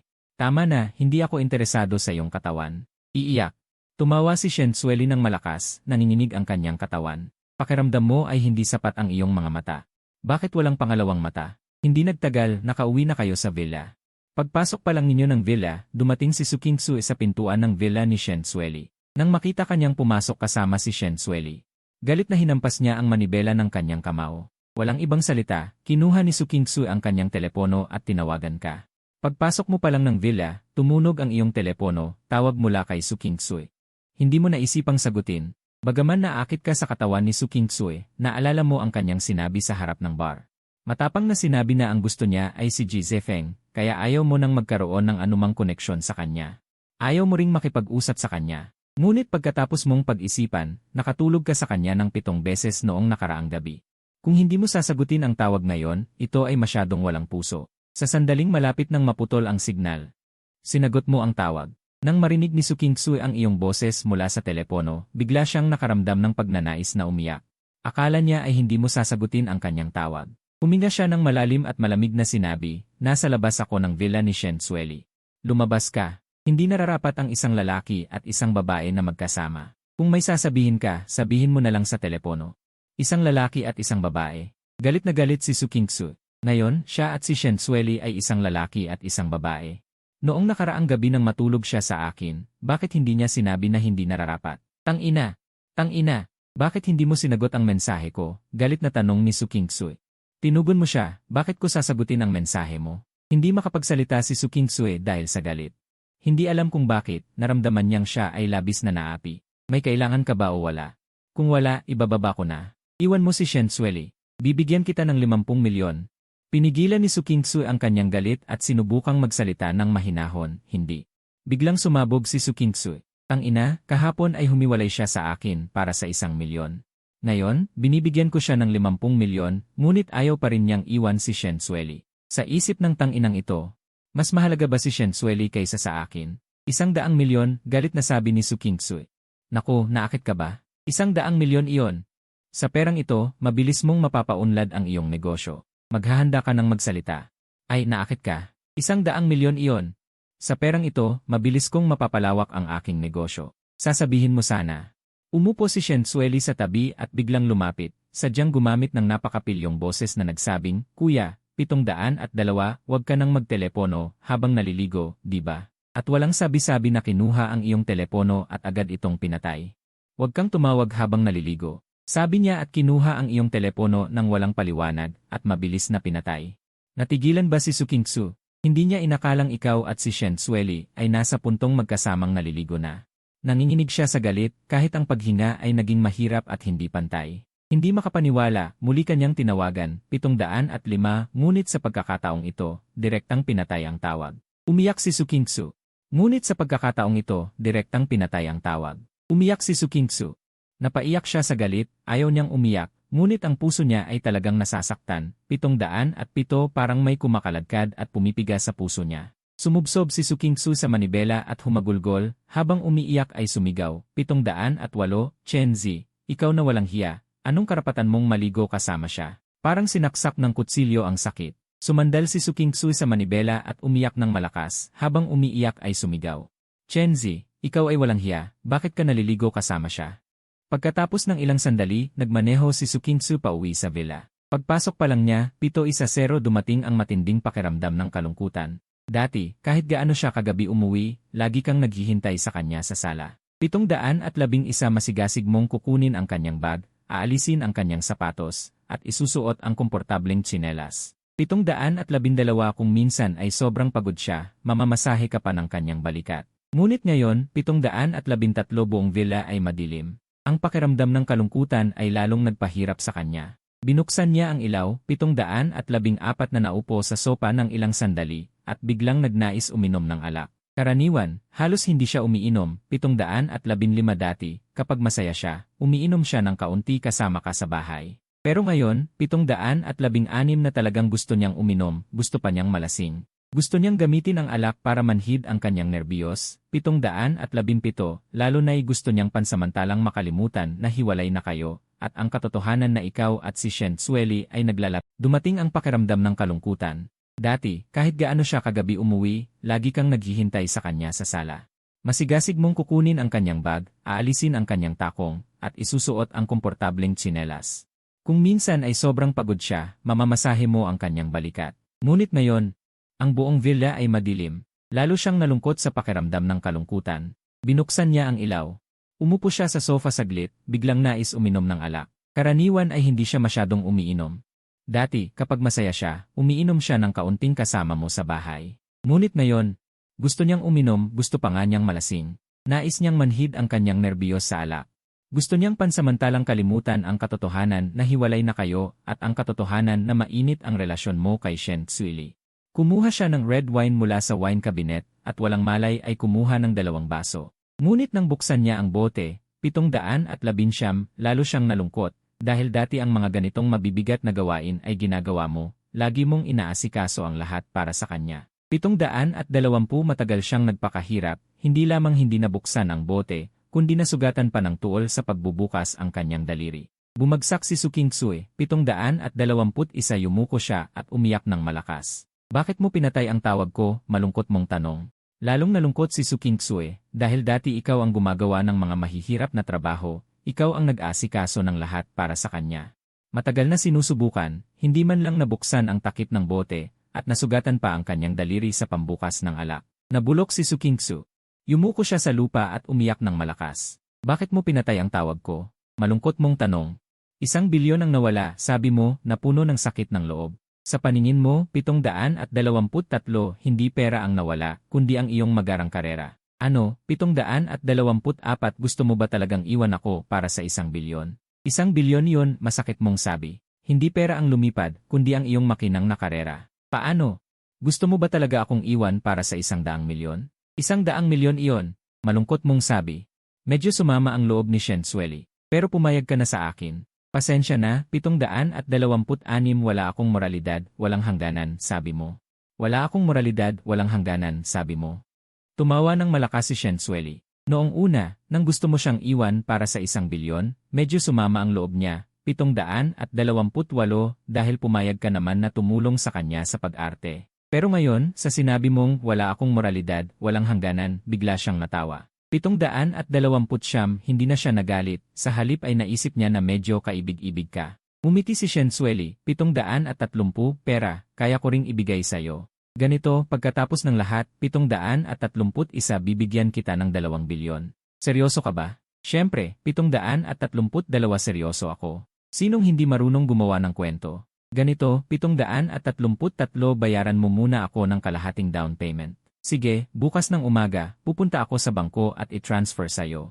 734, pero kapag nakuha mo na ang pera, kailangan mong gawin ng maayos ang trabaho. Kung malaman kong palihim kang 735, nakikipag-ugnayan kay Su Kingsui, ingat, baka pagsalitaan kita. Hindi ko pinansin ang banta niya. Pagkatapos ng lahat, nangako ang lalaking ito na tutulong sa kanya sa pag-arte.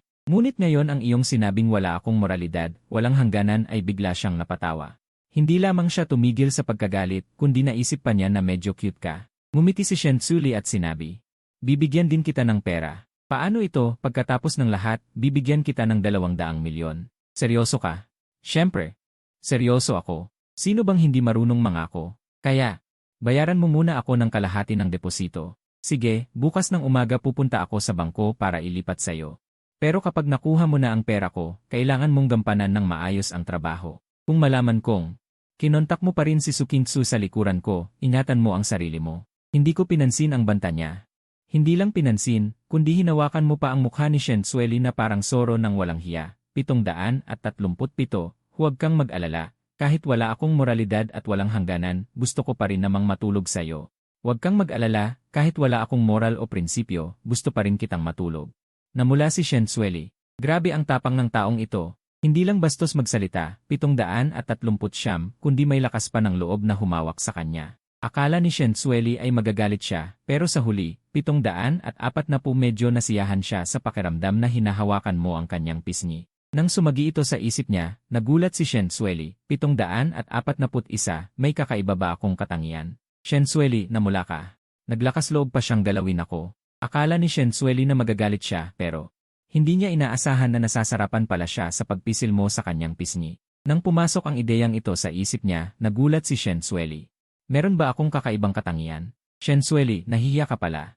Huwag mong sabihin sa akin na hindi ka pa nagkaka-love story sa buong buhay mo. Parang may natuklasan kang bagong bagay, biro mo. 743, pinitikan ka ni Shensueli ng tingin. Kahit na pinitikan ka, napakaakit pa rin ng kanyang mga mata. 744, bawal ba? Hindi ba ako ang mapapakinabangan? Ngumiti kang sabi. Itinapon ka ni Shensueli ng tingin. Kahit nandidilat siya, napakaseksi pa rin. Hindi ba pwedeng? Di lalo akong nakinabang. Nakangiting sabi mo. Tumawa si Shensueli nang hindi mapigilan sa iyong pagiging bastos. Anong mapapakinabangan? Parang kasama mo na siya, 746, tawa ni Shensueli. Bastos, wag na tayong mag-aksaya ng oras. 747, matutulog na ako. Kailangan mo pa bang painitin ang kama? Ako, propesyonal sa pagpainit ng kama sa loob ng 25 taon. Sinaway ka ni Shensueli, manyak, hindi na ako makikipag-usap sa'yo. Matutulog na ako. Kailangan mo ba ng pampainit ng kama? Ako, propesyonal, 25 taon nang nagpapainit. Tumawa ng malakas si Shensueli. Grabe ka talagang walang hiya. Naghiwalay kayo, bawat isa ay pumasok sa kani-kanilang kwarto. Naghan ka na mag-squat. Dahil sa paglipat mo sa katawang ito, mahina at walang bisig ang orihinal na katawan, 750 kagabi 5 beses pa lang ay para ka nang nanghina. Kailangan mong agad na mabawi ang iyong peak na estado mula noong nasa Blue Planet ka. 5 beses kagabi, mukhang naubos ka na. Kailangan kong mabawi agad ang peak state ko noong nasa Blue Star. Ang tunay na lalaki, 9 na beses ang simula, pero pagyuko mo, biglang may dumating na mensahe sa iyong telepono. Ang mensahe ay galing sa taong may label na basura. Kuya, sabi mo, ikaw talaga ang tunay na anak. Pero bakit si Itay ay bumili para sa akin ng isang villa? Nainggit ka ba? Tama lang ang inggit. Ako ang dahilan ng iyong inggit, Chenzi. Ikaw ay parang asong nawala ng tahanan. Sinasabi ko sa iyo, ang lahat ng pag-aari ni Chen ay sa amin. Kahit hindi ako tunay na anak, ano naman? At isa pa, bukas ay makikipagkita ako sa pinakamataas sa Haicheng. Si Shen Sueli, ang dalagang ginto ng Shen, ay mag-aasawa ako. Kapag naging manugang na ako ni Shen, sigurado ka. Gagawin kitang mas miserable kaysa sa kamatayan. Natawa ka ba? Akala mo pa rin ikaw ang orihinal. Hindi mo napigilan ang pagtingin sa chat log ng basurang ito at ng orihinal. Maraming record. Mula nang mabawi ang orihinal hanggang sa kanina, mga 10,000. Ang mga chat na ito, malinaw na itinala ang buong pang-aapi sa orihinal. May record ng pagsuyo niya sa kapatid na ito nang siya ay mabawi. Mayroon ding mga pag-aalipusta ng mabuting kapatid na ito matapos siyang itaboy ng pamilya Chen. Pinakamakapagulit, ang kanyang mabuting kapatid ay sinabi na sa kanya na sinadya ang mga paratang at panlalait, pero humihiling pa rin siya sa mabuting kapatid. Magsalita ng mabuti para sa kanya sa mga magulang. Talagang walang isip. Mabuti na lang 3 taon na ang nakaraan. Hindi alam kung nagising o sumuko na siya. Sa harap ng pang-aalipusta ng mabuting kapatid, hindi na siya sumagot. Matapos basahin ang mga ito, gusto mo nang sirain ang telepono. Buti na lang ikaw na ngayon ang namamahala sa kanyang katawan. Pinalitan mo siya, kung hindi, siguradong mababaliw ka sa galit. Hindi mo pinansin ang pang-aalipusta ng basurang ito. Nagsimula kang magmalalim na squat. Sa anumang paraan, malapit na ang katapusan ng kanyang magandang araw. 1 oras kang nag-squat, napagod ka ng husto. Ang katawan ng orihinal ay mas mahina kaysa sa inakala mo. Kung hindi dahil sa iyong malakas na kalooban, 5 minuto lang ang limitasyon. Naligo ka, humiga sa kama, at nagplano ng iyong hinaharap. Nag-isip sandali, itinakda mo ang iyong layunin sa buhay, kumita ng maraming pera. Maghanap ng maraming babae, bawiin ang lahat ng nawala ng orihinal, at maging isang walang konsyensyang bastos. Pagkagising mo kinaumagahan, nakita mo si Shen Sueli na naka-all uniform na nakaupo sa hapag kumakain. Ang dalawang maputing mahahabang binti ay may manipis na medyas. Matapos kumain ng almusal, umiti ka at nagtanong, diretso ba tayo sa bangko? Alam ni Shen Sueli na tinutukoy mo ang tungkol sa pangako mong pera kagabi. Huwag magmadali, ibibigay ko ang ipinangako ko. Pero may mas mahalaga akong gagawin ngayon. Ano yon? Mas mahalaga pa ba sa paglipat ng pera sa akin? Malandi ang sabi ni Shen Sueli, may pinondohan akong Xianxia series. Malapit nang ipalabas, pero wala pang theme song. Sa mga nakaraang araw, sunod-sunod na natanggap. Maraming kanta, ngayon ay kailangan ng magdesisyon. Talagang mahalaga yon. Tara na. Habang nasa daan papunta sa kumpanya ni Shen Sueli, paminsan-minsan ay tumitingin ka. Sa dalawang binti ni Shen Sueli na may medyas. Putangina, talagang sexing. Umiti si Shen Sueli, sabi ko, kahit na isa kang bastos. Kaya mo bang magpigil? Mula umaga hanggang ngayon, nakatitig ka sa aking mga binti. 17 beses na. Gusto mo ba talaga ang dalawang binti kong ito? Seryoso mong sagot, gusto mo ba ang medyas? Tanong ni Shen Sueli na may ngiti. Hindi totoo. Gusto ko ang binti mong may medyas. Napatawa si Shen Sueli ng malakas. Bastos na ito. Mabilis na nakarating sa kumpanya ni Shen Sueli. Ang kumpanya ni Shen Sueli ay nasa Jingdao Tower, ang pinakamataas na gusali ng opisina sa Haicheng. Malaki ang kumpanya. Sumasaklaw sa 1,000 metro kwadrado. Pumasok ka sa kumpanya kasama siya, at patuloy na naririnig ang mga pagbati ng magandang umaga, Boss Shen. Ngumiti si Shen Sueli at tumango bilang tugon. Pagkapasok sa opisina ni Shen Sueli, sumunod ang sekretarya. Ang sekretarya ay pangkaraniwan ng mukha, pero maganda ang katawan. Tiningnan mo siya, at inalis ang tingin ng walang interes. Boss Shen, may 13 pang kanta na natanggap sa nakaraang 2 araw. Kailangan bang i-play ngayon? Tumango si Shen Sueli at sinabi, i-play mo. Nang magising si Suking Sue, 9:09 na ng umaga. Kagabi matapos umiyak, kumuha siya ng 1 bote ng beer. 1 baso ang nainom, umikot ang buong paligid. Pagkatapos ay nasuka siya ng matagal. Nakatulog sa sofa. Pagmulat ng mata, sumakit ang ulo ni Suking Sue. Kusa siyang sumigaw, Chenzi, masakit ang ulo ko. Walang sagot. Saka naalala ni Suking Sue na hiwalay na sila ni Chenzi. At lumipat na siya, biglang dumating ang matinding pagkawala. Nakaupo si Suking Sue sa kama, tinitingnan ang walang laman na kama. Kahapon ng gabi, silang dalawa ay nasa kama pa rin ito, ginagawa ang pinakamatalik na bagay. Pero ngayon, nagkahiwalay na sila. Nang tumunog ang telepono, nag-iisip si Suking Sue kung ano ang gagawin niya sa araw na ito. Kailangan may gawin. Kung hindi, ang utak niya ay palaging hindi mapigilan ang pag-isip kay Chenzi. Isang hindi kilalang numero ang tumawag. Hindi ugali ni Su Kingsu na sumagot ng hindi kilalang numero. Kaya diretsong pinatay niya ito. Agad, isang mensahe ang dumating. Kingsu, ako ito, Ji Zefeng. Nang makita ang pangalang ito, natigilan si Su Kingsu. Bigla niyang napagtanto na mula nang maghiwalay sila ni Ji Zefeng sa hotel kahapon, hanggang ngayon, hindi man lang niya naisip si Ji Zefeng. Kahit isang beses. Ang pagtuklas na ito ay nagdulot ng takot kay Su Kingsu.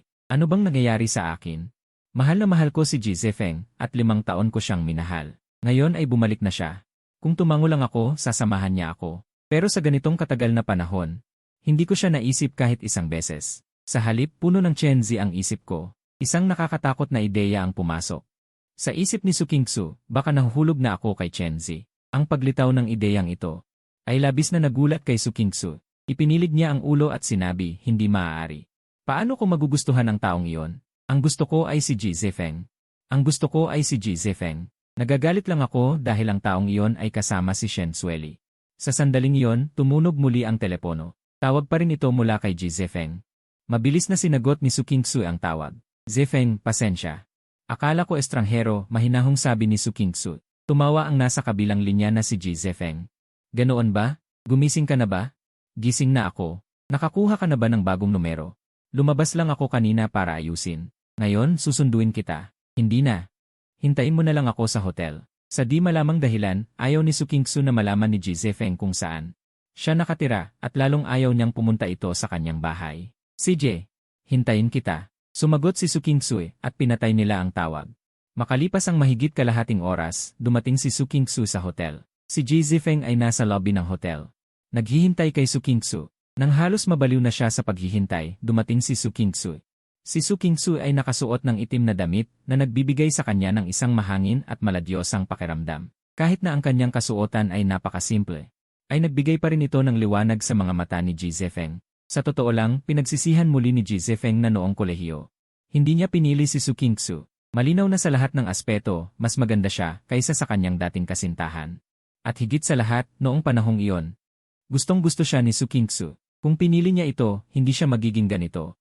Ang sobrang passive. Pasensya na, Zefeng. Pinaghintay kita. Medyo may paghingi ng tawad na sabi ni Su Kingsu. Malumanay na sabi ni Ji Zefeng. Kingsu hindi tayo kailangang magsabi ng pasensya. Ang titig niya kay Su Kingsu ay puno ng malalim, hindi matunaw na pagmamahal. Ngumiti si Su Kingsu at sinabi, tama ka. Tara, dalhin kita sa regalo mo. CJ, excited na talaga ako, tumawa si Ji Zefeng. Inilabas niya si Ji Zefeng mula sa hotel. Isang mamahaling sasakyan ay tahimik na huminto sa harap ng hotel. Nang makita ang mamahaling sasakyan, namilog ang dibdib ni Ji Zefeng. Nakaparada sa harap ng hotel. Nang makita ang mamahaling sasakyan, biglang nanginig ang puso ni Ji Zefeng. Kinuha ni Su Kingsu ang susi ng kotse mula sa bag, pinindot ito patungo sa supercar. Ang mga ilaw ng supercar ay kumislap. Nagulat si Ji Zefeng. 700 at mahigit na libo ang halaga ng supercar na ito. Kahit na ang pamilya Ji ay nasa bingit na ng pagbagsak, kahit noong kasikatan nito. Kung gusto ni Ji Zefeng na bumili ng ganito kamahal na supercar, kailangan pa niyang mag-isip. Pero ngayon, basta na lang ibinigay ni Su Kingsu. Ang laki naman ng kanyang abot. Pagkatapos ng pagkagulat ay tuwa. Hindi na. Hindi na matatawag na tuwa ang nararamdaman ni Ji Zefeng. Siya ay labis na nasisiyahan. Gusto pa sana niyang buhatin si Su Kingsu at paikutin ng ilang beses sa pwesto. Pero pinigilan niya ang sarili. Pagkatapos niyang bumalik kahapon, malinaw niyang naramdaman na may distansya na si Su Kingsu sa kanya. Natatakot siya na baka maging bastos siya sa babae, pero binigyan na siya nito ng napakamahal na sports car. Kaya naman, ibig sabihin mahal na mahal siya nito, kung ganoon. Bakit siya magmamadali? Kingsu huwag mo sa akin sabihin. Ito ba ang regalo mo sa akin? Nagkunwaring nagulat si Ji Zefeng. Tumango si Su Kingsu. Gusto mo ba? Gusto ko. Kahit papel lang ibigay mo sa akin, gusto ko. Pero Kingsu sobrang mahal nito, hindi ko matanggap. Nagkunwaring nahihirapan si Ji Zefeng. Tumango si Su Kingsu. Zefeng, huwag na tayong mag-istambay sa isa't isa. At saka, isang kotse lang naman ito, para sa akin hindi ito malaking bagay. Sige na. Nagkunwaring nahihirapan si Ji Zefeng at tumango. Ibinigay ni Su Kingsu ang susi ng kotse kay Ji Zefeng. Subukan mo, tingnan mo kung gusto mo. Tumango si Ji Zefeng. Pinigilan niya ang mabilis na tibok ng kanyang puso, saka dahan-dahang sumakay sa kotse. Sa sandaling sumara ang pinto. Mahigpit na kinurot ni Ji Zefeng ang kanyang hita para hindi siya mapatawa. Hindi sumakay si Su Kingsu. Nakatayo siya sa ibaba at pinagmamasdan si Ji Zefeng na mahinahong humahaplos sa manibela ng sports car. Hindi niya alam kung bakit. Ang eksenang ito ay bigla siyang nagpaalala kay Chen Zi. Noong ikinasal si Su Qingsu kay Chen Zi, gusto rin niyang bigyan si Chen Zi ng kotse. Ngunit wala si Chen Zi, kalaunan ay bumili siya ng sasakyan na nagkakahalaga ng mahigit 20,000 sa sarili niyang kakayahan. At hanggang ngayon ay ginagamit pa rin niya ito. Biglang naalala ni Su Qingsu sa loob ng 3 taong kasal. Parang wala siyang niregalo kay Chen Zi. Sa halip, maraming regalo si Chen Zi ang binili para sa kanya, mula sa malalaking bag tulad ng handbag. Hanggang sa maliit na laruan, puno ang kanyang silid. Sa harap niya ay si Ji Zefeng ang nagmamaneho ng supercar. Ngunit hindi malamang, naiisip ni Su Qingsu si Chen Zi na nakaupo sa kotse, tiyak na magugustuhan din niya yon. Biglang sumulpot sa puso ni Su Qingsu ang matinding pagkakasala kay Chen Zi. Ang pagkakasalang ito ay nagdulot sa kanya ng biglang pagsisisi na bigyan si Ji Zefeng ng sports car. Si Ji Zefeng ay nanatili sa kotse saglit at bumaba. "Kumusta? Gusto mo ba?" tanong ni Su Qingsu. Ngumiti si Ji Zefeng at tumango. "Na pala, Qingsu. Pwede mo bang ibigay sa akin ang berdeng bula ni Chen Zi? Bakit mo siya idadagdag? Inalagaan ka niya sa loob ng 3 taon. Sa tingin ko, alam na alam niya ang iyong mga gawi sa pamumuhay. Ngayon, ako na ang mag-aalaga sa iyo, kaya gusto kong makiusap sa kanya." Nagkunwaring nahihiya si Ji Zefeng. Medyo nalungkot si Su Qingsu, naalala niya ang 3 taong pag-aalaga ni Chen Zi. Sa kanya, walang kapantay na pag-aalaga, ngunit ngayon ay bumili siya ng sports car para sa ibang lalaki. Ibinigay pa rin niya ang berdeng bula. Kay Ji Zefeng, naisip ni Su Qingsu na sa huli ay unti-unti siyang masasanay sa buhay na wala ka. Dahil sa tingin niya, ang mahal niya ay si Ji Zefeng. Agad na pinindot ni Ji Zefeng ang add friend. Sa sandaling na verify, ipinadala ni Ji Zefeng ang litrato ng supercar na kanyang kinunan, kasama ng isang mensahe, "Sayo. Si Qingsu talaga. Pinilit akong bigyan ng ganito kamahal na sports car." Nang makita mo ang mensahe ni Ji Zefeng, natuwa ka. Hindi mo inaasahan na siya pala ay isang green tea na lalaki. Para sa'yo, hiwalay ka na kay Su Qingsu. Kahit ibigay niya ang kumpanya kay Ji Zefeng, wala kang pakialam dahil hindi mo naman gusto si Su Qingsu. At saka, hindi ka ba kumita? At mas malaki pa kaysa sa isang sports car. Hindi mo pinansin ang pagyayabang ni Ji Zefeng, nagpatuloy kayo ni Shen Sueli sa pakikinig ng musika. 13 kanta na ang napakinggan sa loob ng mahigit 1 oras. Sa unang pagkakataon, naramdaman mo na ang pakikinig ng musika ay isang pagpapahirap. Si Shen Sueli ay halos masiraan din ng ulo. Nang matapos ang huling kanta, napaupo siya sa likod ng upuan na malungkot. Pagkabigo, wala nang iba kundi pagkabigo. Tumingin ka sa kanyang mga prutas na halos pumutok na sa puting kamiseta. Pilit mong nilunok ang laway, saka ngumiti at nagtanong. "Ano ang plot ng drama mo? Pwede mo bang ikwento sa akin? Bakit? Gagawa ka ba ng theme song para sa akin?" Ngumiti si Shen Sueli. "Ngumiti ka. May ganyan akong ideya. Noong nasa Blue Star pa. Bago ka pumasok sa lipunan, isa ka lang ordinaryong estudyante sa kolehiyo, mahilig ka ring makinig ng musika. Mahilig ka ring manood ng telebisyon, at nagfa-fan din ang musika sa planetang ito ay ibang-iba sa Blue Star. Ang mga pelikula at serye ay mas lalong kakaiba. Ang gumawa ng theme song para sa iyo ay mas madali pa kaysa huminga dahil maraming tema ng siyansya drama ang nakaimbak sa iyong isipan. Siyempre, ang pagtulong sa kanya. Sa totoo lang, iisa lang ang layunin. Hindi naniniwala si Shen Sueli na makakagawa ka ng theme song na makakapagpasaya sa kanya. Ngunit siya ay nasa pinakamainit na sandali ng pagkabagot, kailangan niyang makipag-usap sa isang tao para mailabas ang kanyang dalamhati. Ang siyansya drama ay tungkol sa isang Diyos na nag-reincarnate. Pumunta sa mundo ng mga tao para sa paglalakbay ng pagsubok. Ang bida ay nakatagpo ng maraming magagandang babae sa mundo, may mga nagmamahal sa kanya. Sa wakas, bumalik siya sa langit. Pinapakinig mo si Shen Sueli habang nagkukwento. Parang pamilyar ang kwentong ito. Hoy, hindi ba to ang mababang bersyon ng isang immortal na kwento? Kung ganoon, talagang panalo ang Xiao Yaotan. May gitara ba? Tinanong mo, nagdududa si Shen Sueli. Tuso siyang nagtanong. Ano, talaga bang gagawa ka ng kanta para sa akin? Medyo may inspirasyon ako, sambit mo na may pagyayabang. Magaling ba yan? Hindi masama ang magyabang. Totoo ba yan? Maging tapat tayo. Hindi masyadong alam ni Shen Sueli ang iyong nakaraan. Alam lang niya na marunong kang kumanta at maganda ang boses mo. Pero kung gagawa ka ng kanta, hindi siya naniniwala. Totoo ba yan? Bigyan mo ako ng gitara at malalaman mo, tumawa ka. Nakita ni Shen Sueli na tumatawa ka. Pero ang iyong mga mata ay may seryosong tingin. Baka kaya niya talagang gumawa ng kanta. Walang dagdag na salita. Tinawagan ni Shen Sueli ang kanyang sekretarya para dalhin ang gitara. Mabilis. Dumating ang sekretarya na may dalang gitara. Nang hawakan mo ito, medyo nalito ka. Dahil mahigit 10 taon ka nang hindi humahawak nito. Noong nasa Blue Planet ka, may banda ka noong kolehiyo. Hindi para sa musika, kundi para manligaw noon. Noong panahong iyon, ito ang sandata para manligaw. Sinubukan mong mag-strum ng ilang kwerdas. Medyo masakit sa tenga. Tumawa si Shen Tsuli at nagbiro. Uy, kaya mo ba yan? Ngumiti ka. Sa tingin ko, maaari mo nang buksan ang video ng iyong telepono. Ano, hindi ka natatakot mapahiya? Nakakalokang ngumiti si Shen Tsuli at nagbiro. Nagkibit balikat ka. Ngumiti si Shen Tsuli at binuksan ang kamera ng telepono. Nagsimula siyang mag-record. Ngumiti ka sa kanya at nagsimulang tumugtog. Nang umagos ang musika, natigilan si Shen Tsuli. Hindi ba? Marunong talaga ito. At maganda ang tugtog. Parang bagay sa kanyang serye. Nang matapos ang kanta, ang iyong mga mata ay tumingin sa labas ng bintana.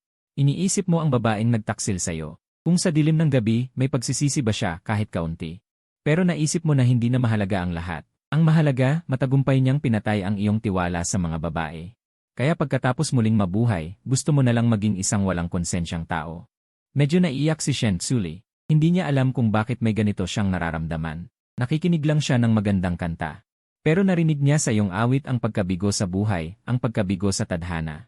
At ang lalim ng iyong kalungkutan. Biglang sumibol sa puso ni Shen Tsuli ang isang damdamin ng awa. May sandali pang gusto kang yakapin. Sa oras na yon, bigla kang umiti ng pilyo. Mahal mo ba ako? Umiiyak. Lahat ng lungkot ay nawala bigla. Walang bakas. Ngumiti si Shen Tsuli at inisave ang video. Pagkatapos, masayang ipinadala ito kay Su Kingsui. Alam niyang maiinis ito ng husto. Matapos maipadala, ngumiti si Shen Tsuli ng mapangakit. Binabati kita. Mayroon ka ng 20 puntos. Patuloy lang. Sumagot ka. Wala pang 2 araw, naka-negatibo 20 puntos ka na. Mukhang malapit ka nang matulog sa kanya. Pagkatapos ipadala ni Shen Tsuli ang video kay Su Kingsui, tumawa siya at nagtanong. Ano ang pangalan ng kantang ito? Xiao Yao Tan. Lumiwanag ang mga mata ni Shen Tsuli. Wow! Magandang pangalan. Sa tingin ko rin. Hindi lang maganda ang pangalan, pati ang liriko at tono. Parang ginawa para sa aking immortal na serye. Magkano? Ibinibigay ko na sa iyo, nagwasiwas ka ng kamay. Totoo ba yan? Nagdududa ang mukha ni Shen Tsuli, puno ng hindi makapaniwala. Bumalik ka sa tanong. Kung ibibigay ko sa iyo ang kantang ito, matutuwa ka ba? Hindi lang matutuwa. Sobrang saya ko, umiti si Shen Tsuli ng mapangakit. Ibinibigay ko na sa iyo. Basta masaya ka lang. Alam ni Shen Tsuli na sinasadya mong mangakit. Pero hindi niya alam kung bakit, nang marinig niya ang iyong sinabi, biglang tumibok ang kanyang puso ng dagdag. Parang wala pa yatang nagsabi sa kanya ng, basta masaya ka lang. Alam mo ba kung gaano karaming kita ang maidudulot ng kantang ito? Magkano? Tinanong mo, sasabihin ko sa'yo. Mabubuhay ba ang aking serye? Hindi ko alam, pero tiyak na magiging hit ang kantang ito, at kapag nangyari iyon, kasama na ang copyright fee at iba pang mga gastos. Ang kita ay tiyak na hindi bababa sa 7 numero, at kung ikaw ang kakanta ng kantang ito kapag sumikat na. Tiyak na maraming mga negosyo ang mag-imbita sa iyo na magtanghal, at iyon ay malaking kita na naman. Wow, ganito pala kumikita, paano ba? Nagsisisi ka na ba? Ngumiti si Shen Tsuli at nagtanong. Nga. Nagsisisi ako na para akong pinutol ng puso, kailangan mo akong hagod, Chenzi. Kung hindi ka makakuha ng konting pakinabang mula sa akin, masasaktan ang puso mo, pabirong sinabi ni Shen Tsuli. Masakit? Gusto mo bang hagod ko, kuya? Hagod saan? Hagod sa puso mo? Ha? Tumawa ng malakas si Shen Tsuli. Ito talagang bastos na lalaki. At napangiti ka rin. Nang medyo tumigil na sa pagtawa si Shen Tsuli, nagtanong si Chenzi, seryoso. Paano mo ginawa ang kantang ito? Nangopya ako, matapat mong sinabi. Tigilan mo ang pagbibiro. Napakaganda ng kantang ito, tiyak na sisikat ito kapag nailabas na. Imposibleng hindi ko ito narinig. Hindi ko rin sinabing nangopya ako mula sa planetang ito. Anong ibig mong sabihin? Ibig mo bang sabihin ay nangopya ka mula sa ibang planeta? Pinaliwanagan ka ni Shen Tsuli. Hindi siya naniniwala sa iyong mga kalokohan. Nang makitang hindi siya naniniwala, tamad ka nang makipagtalo sa kanya. Siya nga pala, tapos na rin ang theme song, maaari mo bang ilipat sa akin ang pera? Huwag magmadali, may kailangan kang gawin muna para sa akin. Wow! Hindi mo naman sasabihing tatakbuhan mo ang bayad, Shen Tsuli. Sayang at gusto pa naman kitang makasama sa kama. Ganito mo ako tratuhin. Tumingin si Shen Tsuli sa iyo na may halong tawa at iyak, gusto niyang itanong. Anong kinalaman nito sa gusto mo siyang makasama sa kama? Huwag kang mag-alala. Tiyak na mababayaran ka. Ang ibig kong sabihin, ikaw ba ang kakanta ng kantang ito? Pagkatapos ng recording, ililipat ko sa iyo ang pera. Pwede kitang kantahan. Pero kailangan pang i-remix ang kantang ito, mas mabuting magdagdag ng iba pang instrumento, tulad ng plauta at bamboo flute. Para mas maging bago at kakaiba ang tunog nito. Lumiwanag ang mga mata ni Shensueli at masigla siyang tumingin sa'yo. Chenzi, sa tingin ko tama ka. Ikaw na lang ang gumawa ng remix. Gusto ko sanang tulungan ka pero hindi ako marunong mag-remix. CJ, hayaan ko na lang ang iba na gumawa ng remix. Pagkatapos nilang matapos ang remix, pwede na tayong mag-record. Kaya habang sila ay nagre-remix, pwede na tayong maglipat ng pera, ngumiti si Shensueli. Ikaw talaga, pera lang ang nasa isip mo. Gusto mong sabihin sa kanya na hindi pera ang nasa isip mo, kailangan mo lang ng puhunan para sa pagsisimula. Napakaraming malalaking proyekto na kumikita, ngunit ngayon ay napapatingin ka na lang. Parang may minahan ka ng ginto pero hindi mo ito mina, ang sama ng pakiramdam. Ngayon ay sobrang dukha ako, total na lang ay 10 milyon, wala man lang akong tiwala na ligawan ka. Haha, Chenzi, patatawanin mo ako hanggang mamatay. Kaya, para mapabilis ang pagkakataon na makasama kita sa kama, bilisan mo nang maglipat ng pera. Muling nagtawanan si Shensueli ng malakas, paano ginagawa ng lalaking ito ang pagiging bastos na parang natural lang. Sige, dahil nagmamadali ka, tara na. Ililipat ko na sa iyo ang pera, umiti si Shensueli at isinama ka patungo sa bangko. Kakadating pa lang ni Su Qingsu sa opisina kasama ang ilang ulat ng hangin, nakatanggap na siya ng video na ipinadala ni Shensueli. Hindi na niya kailangan pang panoorin para malaman. Ang laman ng video ay tiyak na gagamitin niya para guluhin siya. Hindi man lang tiningnan ni Su Qingsu ang video at gusto na itong burahin. Pero hindi niya alam kung bakit, bigla niyang pinindot ang play. Sa susunod na sandali, ang mukha mo ay lumitaw sa video. Nanginginig ang puso ni Su Qingsu at isang kaaya-ayang tunog ng gitara ang lumabas mula sa video. Agad na nagalit si Su Qingsu. Ano ang ibig sabihin nito? Ang bastos na ito ay kumanta para kay Shensueli. Kahit na bago pa sila maghiwalay, sinabi niya noon na sa buong buhay niya ay siya lang ang kakantahan. Di nagtagal ang iyong kaakit-akit na boses. Ang dumaan sa telepono patungo sa tainga ni Su Qingsu. Natigilan si Su Qingsu. Ito ay isang kantang hindi pa niya narinig. Hindi lang iyon, ang kantang ito ay malinaw na may halong iyong emosyon na nagpapalungkot sa tunog nito. May pagkamalawak ang pag-isip, may pagka hindi mapakali. Sa madaling salita, si Su Qingsu ay naakit. Siya ay labis na naakit. Hindi na siya makapaghintay na ipagpatuloy ang pakikinig. Ang pag-ibig ay nagwakas, ang puot ay tumigil sa pananahimik. Inulit ni Su Qingsu ang 2 linyang ito ng kanta. Inaawit ba ni Chenzi ang tungkol sa kanyang sarili at sa kanya? Hindi alam ni Su Qingsu kung kailan namula ang kanyang mga mata. Sa video, nakangiti ka pa, ngunit sa isip ni Su Qingsu, tiyak na labis kang nalulungkot. Patuloy ang awit sa video, ngunit hindi na ito matiis ni Su Qingsu. Naalala niya ang dati mong anyo. Dati, ikaw ay isang mabait at mapagmataas na tao. Napakalaking tawa at damo. Ikaw ang nangunguna sa kurso, pangulo ng konseho ng mag-aaral, at nagwagi ng pambansang parangal. Dapat sana ay may napakaliwanag kang hinaharap, ngunit dahil mahal mo ako, kahit alam mong ikaw ay kapalit lamang.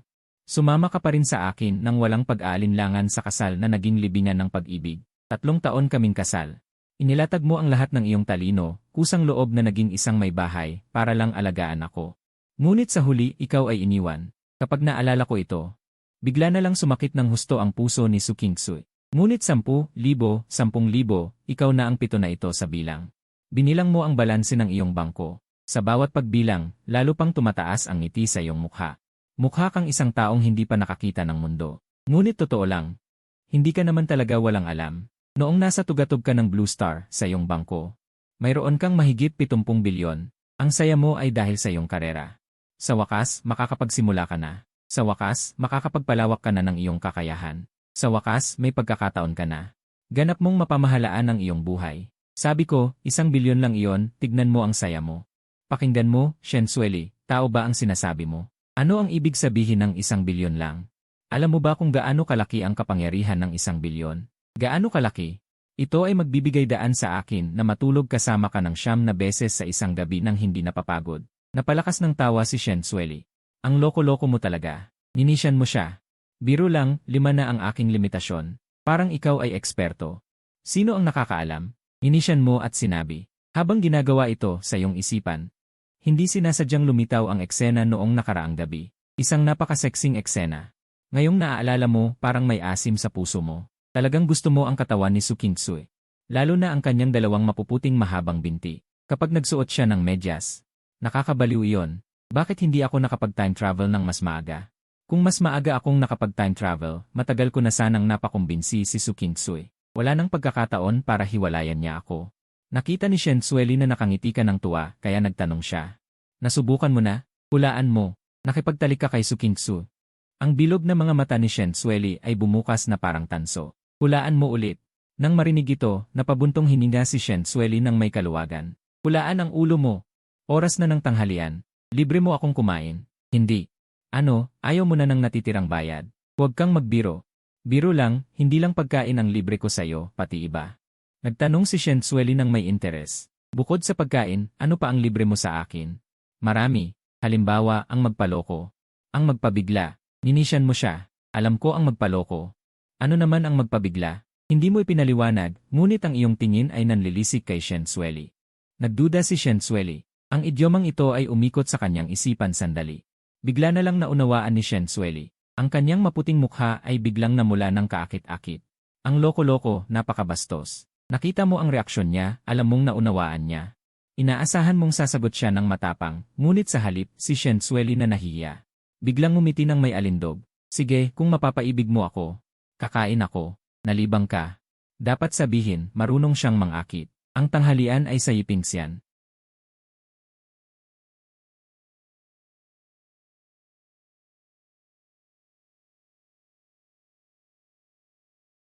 Pwe, Erpinsian, napaka-edgy na pangalan. Sabay silang naglakad papasok sa restaurant. Ngunit sa sandaling iyon, narinig mo ang ingay ng isang supercar. Nilingon mo ito nang hindi sinasadya. Nakakita ka ng isang bagong supercar na huminto ng mayabang sa harap ng restaurant.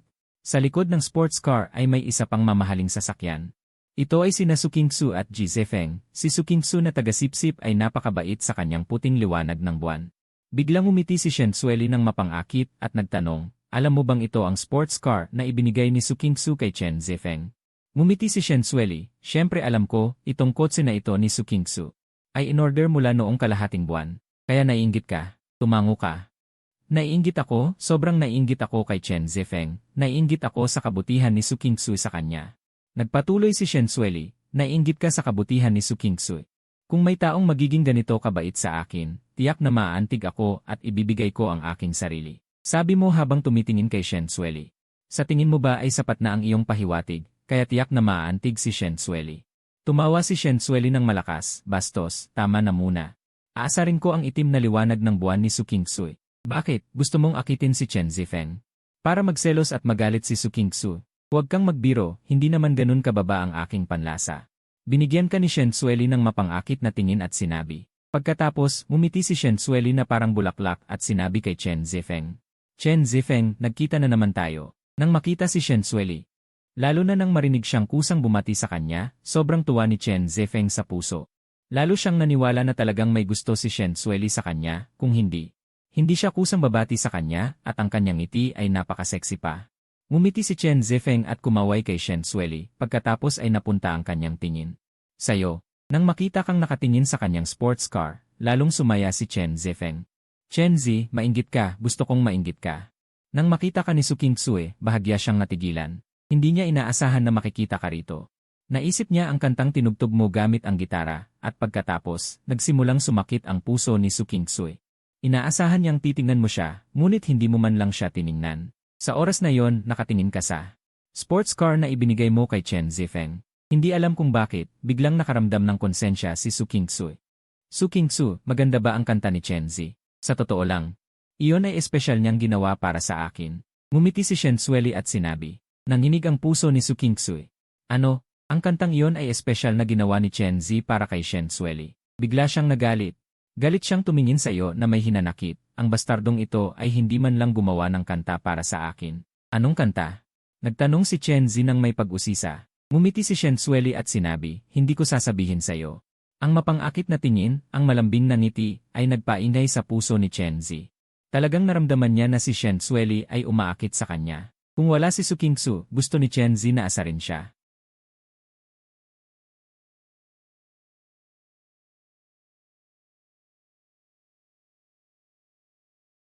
Kung ganoon, kain na lang tayo ng sabay, dahil kumain na rin naman tayo kahapon ng gabi. Siyempre, hindi niya talagang gustong kumain kasama ka, gusto niyang magpakita ng pagmamahal kay Su Kingsu para asarin ka, at gusto rin niyang makakuha ng wechat ni Shensueli. Pasensya na, hindi ako kumakain kasama ang mga pangit. Wala kang emosyong sinabi. Yere, natawa si Shen Sueli ng sobra, pati si Su Qingsu ay di napigilang tumawa. Nagalit si Chen Zi dahil sa tingin niya ay ininsulto mo siya. Medyo mas gwapo ka sa kanya, pero hindi mo pwedeng sabihin yon sa harap ng magandang babae. Kung hindi dahil sa kailangan niyang panatilihin ang kanyang imahe. Sana ay nagmura na si Chen Zi. Pero kahit na hindi siya masaya, nagpanggap si Chen Zi na malungkot at sinabi, Qingsu, kung ayaw ako ni Chen Zi, lumipat na lang tayo ng lugar. Kung ganito kalungkot ang kanyang pag-arte, hindi siya maniniwalang hindi siya ipagtatanggol ni Su Qingsu. Sa tingin niya, gusto mo si Su Qingsu. At si Su Qingsu ay papagalitan si Chen Zi para sa kanya, kaya nanginginig siya sa sarap. Pero hindi nagsalita si Su Qingsu. Hindi lang siya nagsalita, bigla rin niyang naisip na si Chen Zi ay medyo pangit. Ang mas malala, biglang natuklasan ni Su Qingsu ang isang napakasamang bagay, noong bumati si Shen Sueli kay Chen Zi nang may pagmamahal noong bumati siya. Wala siyang naramdaman. O, mas tiyak, wala siyang kahit anong sama ng loob.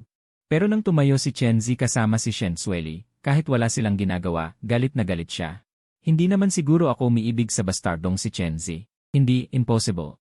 Tiyak na sanay lang ako na ang bastardong ito ay nasa tabi ko, at ngayong nasa tabi na siya ng iba. Kaya ako nagagalit. Ganoon iyon. Matapos marinig ang sinabi ni Chen Zi. Nagkatinginan kayo ni Shen Sueli, at pagkatapos ay ngumiti sa isa't isa. Sa inyong mga mata. Malinaw na makikita ang galit kay Chen Zi. Ayaw sanang magsalita ni Su Qingsu.